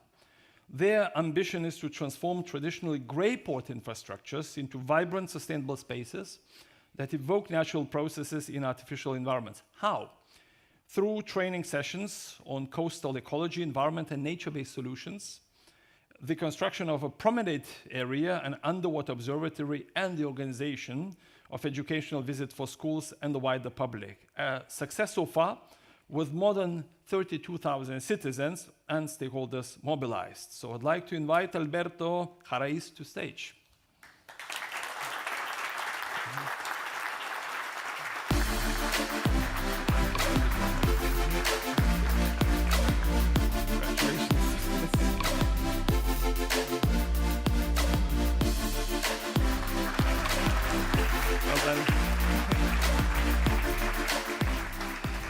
Thank you very much for this award. It's very important for our port, the Port of Vigo. No more? Thank you.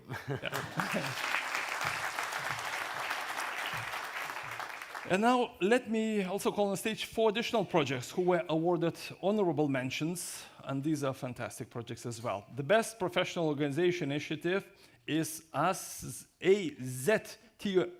Annual Summer Schools on Marine Research from Spain. These summer schools illustrate a well-established long-term program addressing a wide range of environmental issues and fostering knowledge exchange between young people and seniors. I'd like to invite Angel Borja to stage.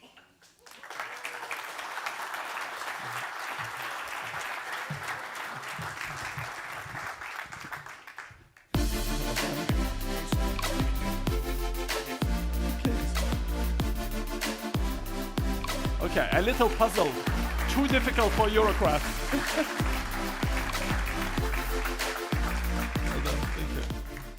Thank you. I'm convinced that research, education, and also management is key for achieving good environmental status at the sea, and my summer school stands for it. Thank you very much for this award. Thank you. Would you please wait for 45 minutes until I fix this thing, you know, because... the best youth initiative is True Tales for Ocean Rebels by two young ocean enthusiasts from Germany. Marika dedicates her artistic work to social and environmental issues, while Nina is a political scientist working for ocean justice and a healthier planet. A truly youth-led project that aims at writing and illustrating stories about the sea for children, delivering positive messages to support empowerment and a sense of blue citizenship, a source of inspiration for young people who want to become ocean advocates. Nina and Marika, please come to stage.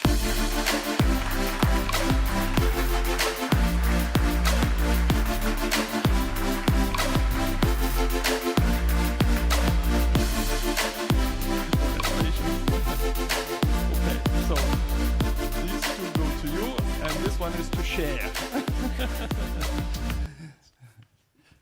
Bravo! Please give it up.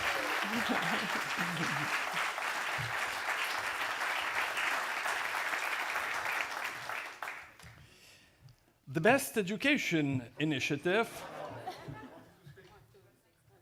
Okay. All right, sorry. We just wanted to say thank you, actually. Yeah, thank you so much. That's a great motivation for the two of us to just keep doing this work and hopefully enthrall a lot of young readers and also readers from all ages, to become ocean stewards. Yeah, and thank you also for the creative and scientific exchange we had during the EMD. So we're beyond happy.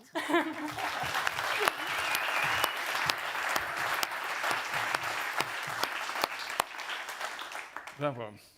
I couldn't wait to announce another Best Education Initiative, which is Small Scientists Promoting Ocean Literacy in Early Childhood Education Centers from Norway. The project created a picture book for children aged 3 to 5 to improve ocean literacy in 256 Norwegian early education centers. The book will now be presented in exhibitions and events in museum and municipalities, translated into European Union languages. I might myself also read it as well. So I'd like to invite Andrea Bosman to stage.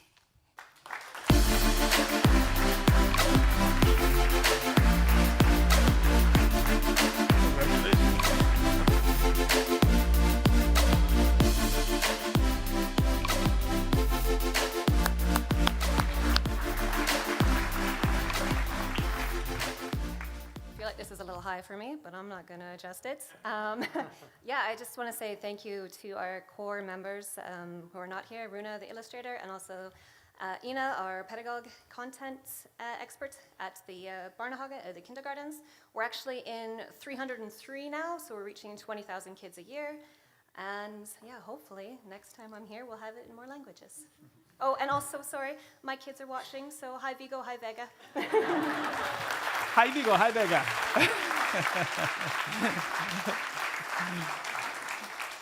Okay, duly proud mom, congratulations. Yeah, I'm sure they're proud of you.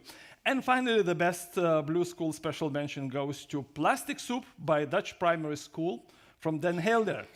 The initiative combines many activities such as street theater, visits to fishers in the port, plastic waste cleanup campaigns and exhibitions. They also help other neighboring schools join our network of EU Blue Schools to make Den Helder the first Blue School municipality, a great example for schools in all European Maritime Day cities. I'd like to invite Rob van der Zinde to stage.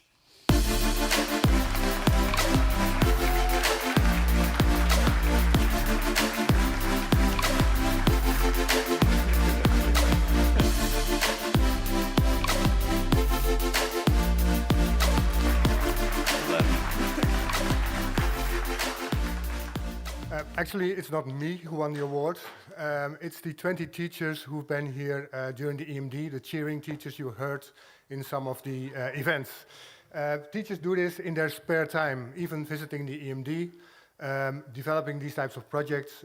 They are extremely honored by this award, and this will also be a stimulation for them to continue the Blue School projects. Thank you very much.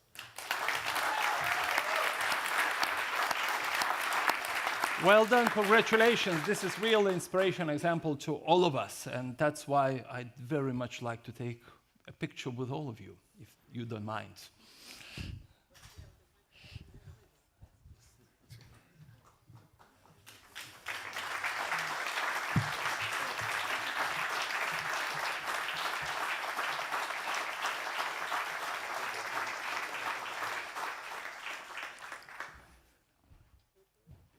Thanks a lot.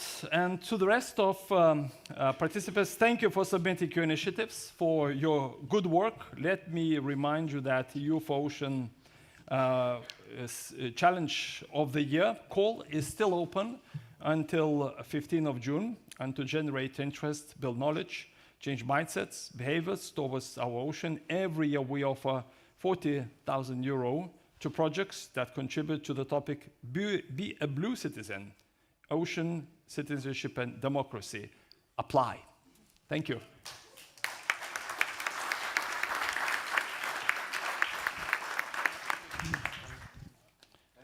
Thank you very much, Kęstutis, for that. Wonderful, and congrats to the awardees. Extremely well done indeed. So now let's move on to the official handover. And for this, I would like to first invite Mayor Bo Hansen to come and say a few words. So the floor is yours, please. Thank you. Dear Deputy Director General Kęstutis, dear Stephen, and dear Kieran, who is a bit afraid now because there was a kind of a trap that Svendborg is going to give it to Copenhagen and not Cork, but take it easy. And all the other participants, hosting EMD has fulfilled all my expectations. I have witnessed more than 1,000 participants from all over Europe and even further, all taking active part in this conference program. I have hosted a round table session that gave me a lot of input for further actions in handling in challenge as a mayor.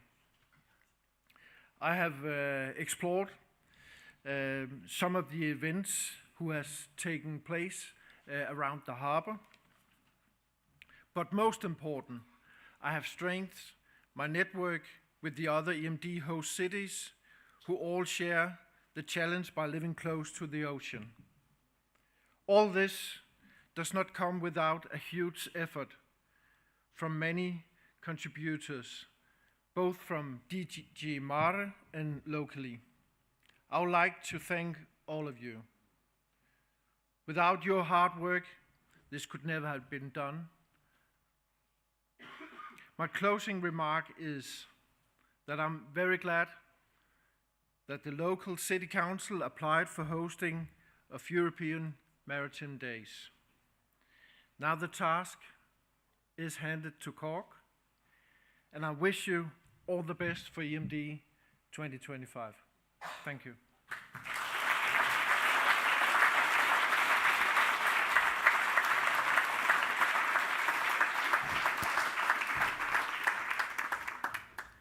So the official handover, like on a naval ship, is done with a handshake. So.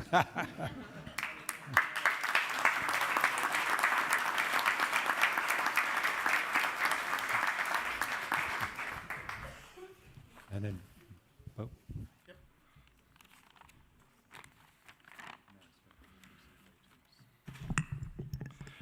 Dear Bo, Mayor of Svendborg, dear members of Svendborg City Council, dear Kęstutis, and dear members of the DG Mare European Commission and the Cabinet, dear EMD colleagues as well, that we have had a lot of kind of conversation. Can I first of all say to Bo to thank you for for your leadership and for your vision. And can I thank all in Svendborg for being you. I think one of the things that we're going to take back to Cork, I think what has come across is how personal this actually is. It's just down to earth, and and even the location here very much celebrates a sense of place and the sense of identity. And I said last night to you, Bo, that by trade, I'm a storyteller. I collect stories on my city, and I give historical walking tours on my city for over 30 years, since I was 16 years old. I'm one of those people that really, really love my city, but it's very clear in Svendborg, the love for your city as well. It's not, and I don't say that very often, but it's very, very clear, the sense of place here. And certainly your story, and I said it last night on the podium, your story does impress people. It stops people, it makes people curious, brings people on the journey. And long may your city, and long may your leadership and the other leaderships and leaders within Svendborg, long may you have that tradition of moving forward, but also kind of rooted in a strong sense of place and a strong sense of identity. It's a very, very proud moment for me as someone who is a local historian, who has a very, very deep love of place. There's a geographical term called topophilia. I'm probably one of these really, really proud Cork people who are really annoying to people in Ireland. But I want to bring you on a journey. I want to bring you on a journey that will, on behalf of the city of Cork, wants to bring you on a journey that's going to stop you, impress you, going to make you curious, wants to bring you on a journey. I want to bring you to the Atlantic fringes of the European Union. I want to bring you where we get lots of Atlantic light, we get lots of Atlantic sunrises and sunsets. We also get loads of rain, so bring an umbrella. We actually have the highest rainfall per annum in Western Europe. We get the tail ends of all the Caribbean storms. But we're hoping late May next year that will actually change. I also want to bring you to a place that's 1,400 years old.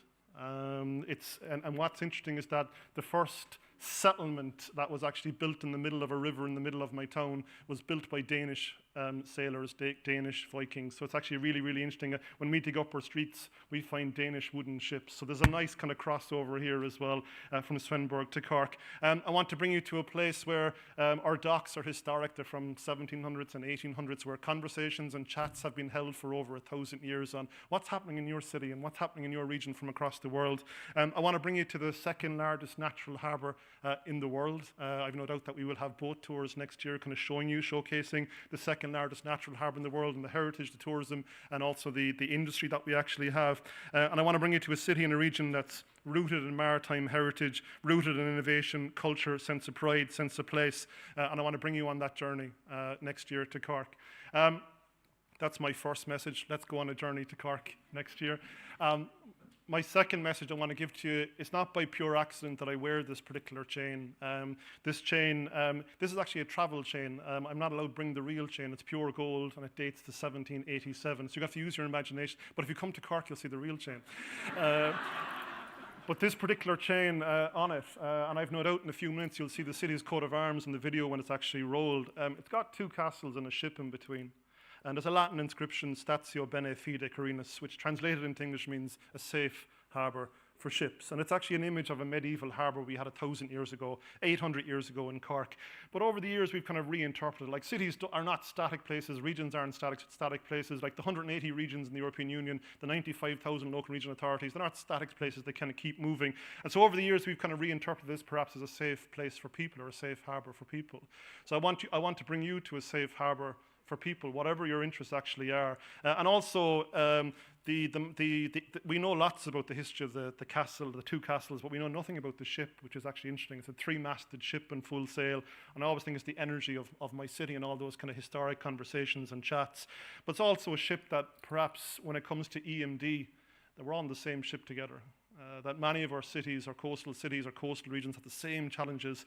And my dear friends, I'm of the firm view in this topsy-turvy world that we have that togetherness just matters even more. Solidarity matters even more. Unity matters even more. And that's why that's always been my takeaway of attending EMDs the last 3 years in particular. So my second message is that I want to bring you to a place where togetherness matters, and that it's actually the emblem of the city, a safe harbour for ships, a safe harbour for people. My third message is that I will take up the challenge of Stephen Davis when he said sing a song. I was going to read a poem.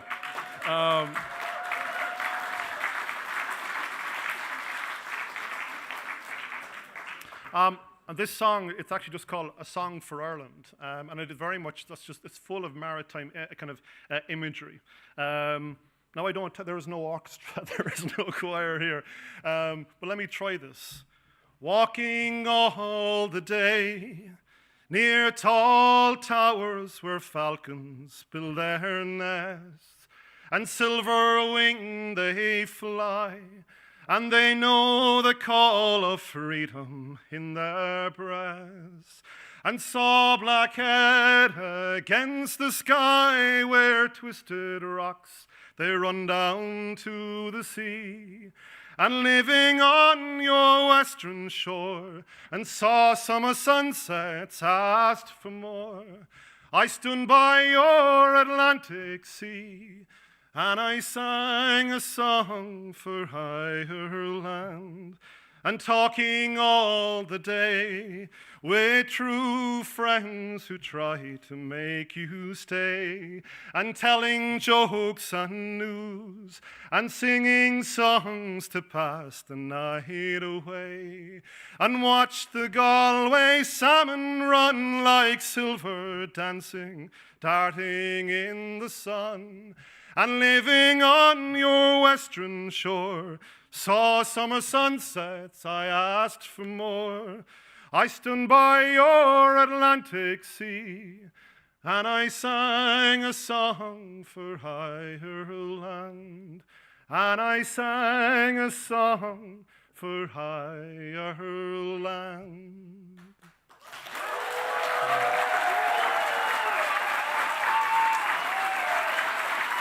My dear friends,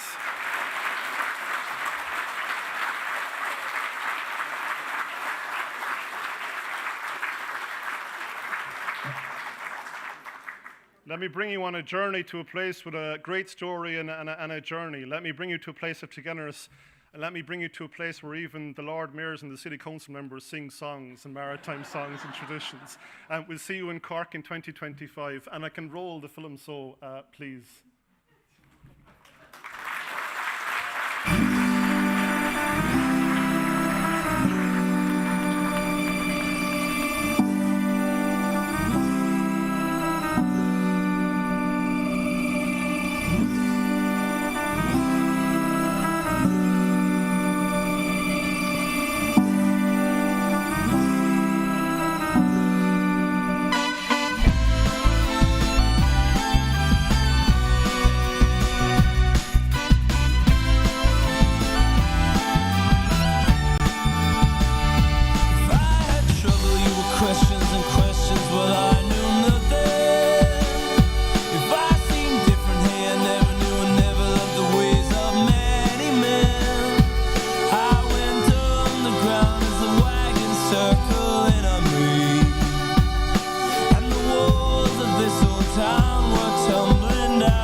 Many thanks, Lord Mayor. Could I invite yourself to go back on stage? Bo, would you like to also join? And Kestutis, would like just to do a little photo together.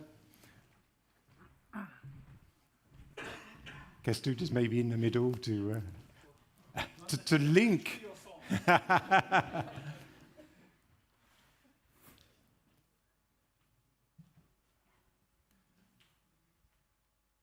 Okay, and then could I invite Owen to also join the group, please? Yeah.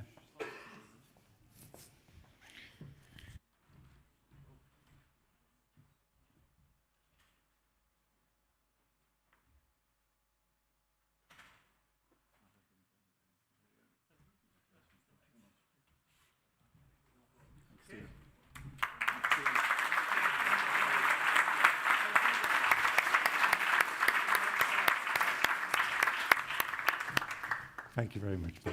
Thank you. Great. So we already have dates for next year, so block them in your agenda already for that, and look the best routes to get to it as well. So we're next going to have a short presentation from Fanny Didou, who was the graphic recorder, and there were lots of very impressive reactions to the fantastic art she was doing there. And now she's got to do just a few words, just a sort of final narrative on her experiences and a final image on her reflections of the event and the 2 days. So Fanny, please go ahead. Thank you, Stephen.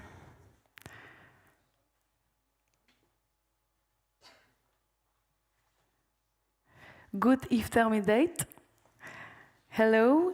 So as we come to the end of our remarkable 2-day journey, I invite you for a visual tour through the drawings I made while listening to all these very inspiring sessions. Oh no, actually, I will invite you to imagine that we have been on a cruise together. So let's go.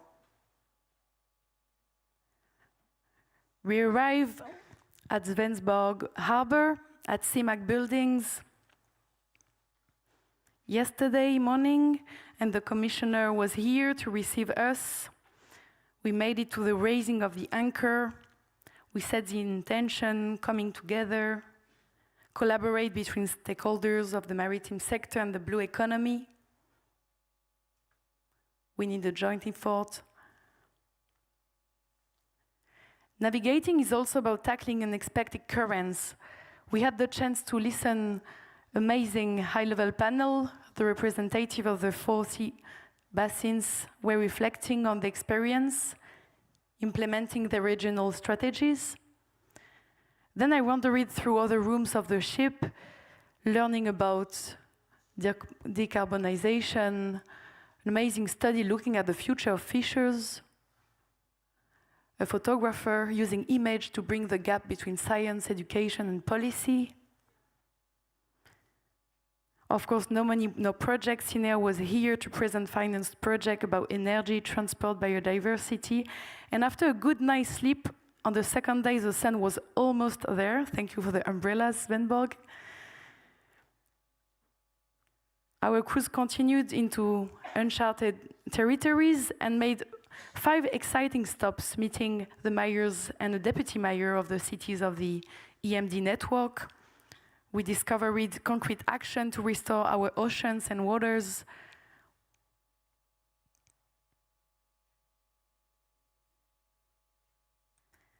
We also had an encounter with another quite big vessel. Simon shared with us his valuable experience.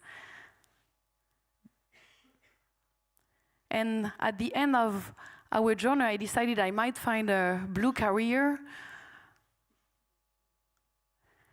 And finally, we returned to the port with our head full of ideas and knowledge, thanks to our captain and master of ceremony, Stephen. Thank you all for being part of this journey and for listening to this visual animation today. And I hope to see you next year in Cork.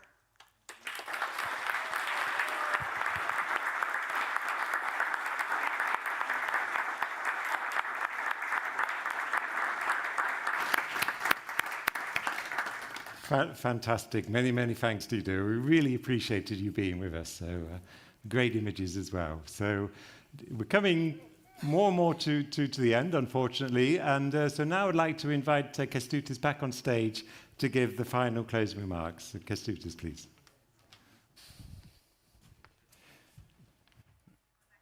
Right. So this is it. And we did approach finally the end of the second busy day, and it's time to see and say the farewell to 1,000 of us who, and probably even more, who have gathered in this beautiful venue in person to be part of action, and also those who have connected with us online in 24 workshops, 2 high-level panels, 8 pitch sessions, with more than 79 exhibitions. We have discussed a whole host of issues and projects, from decarbonization, energy transition, to aquaculture and fisheries, from blue investment to funding, to regional cooperation, from coastal challenges, innovative solutions.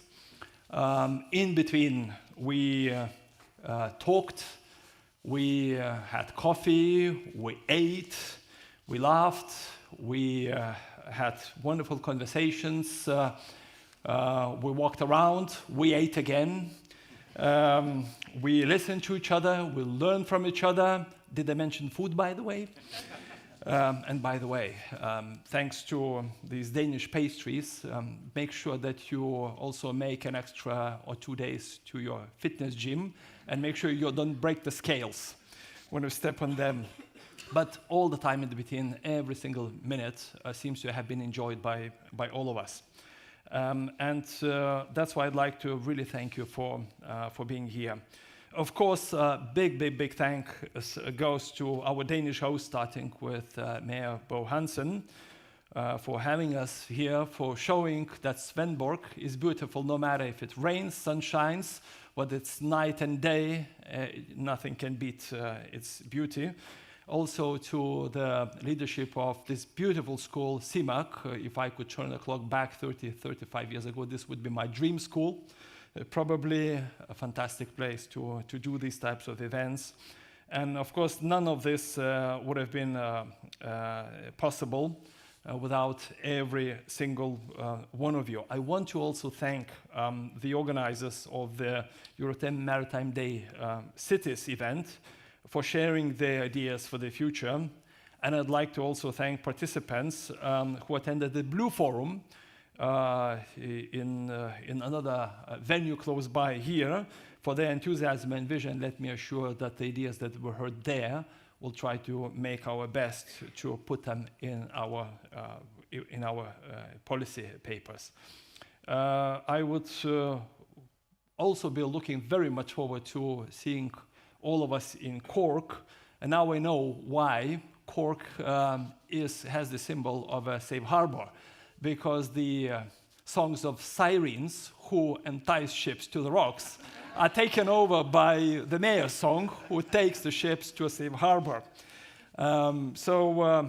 With this, see you in Cork. And one very last message to you: please vote next week in European Parliament elections for the ocean.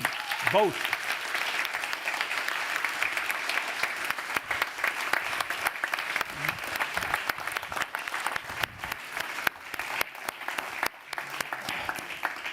Voila, so all that remains now is to invite all of you down here so we can have a group family photo. So don't be shy, please come forward now.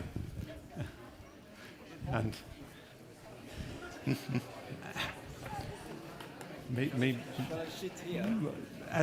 as long as you're in the view, yes.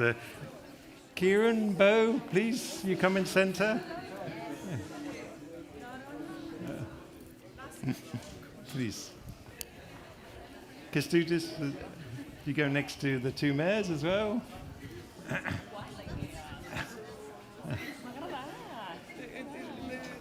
I was writing about the metaphor and I thought. Fanny, you should join as well.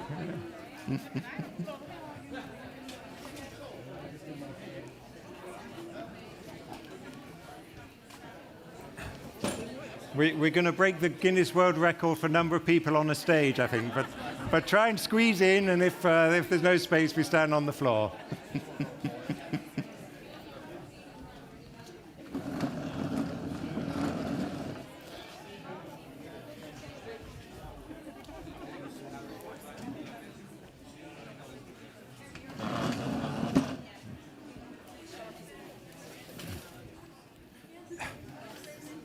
How are we doing? We're getting there. We're getting there.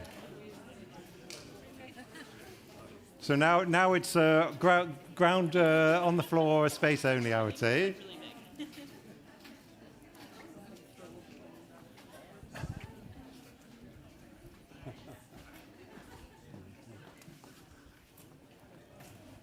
was suggesting to have a photo there after a first stage. No, it's because everyone's here anyway. So you give me the thumbs up when you're ready to go, okay? Okay. The ones on the edge, you might need to squeeze in a little bit. It's okay?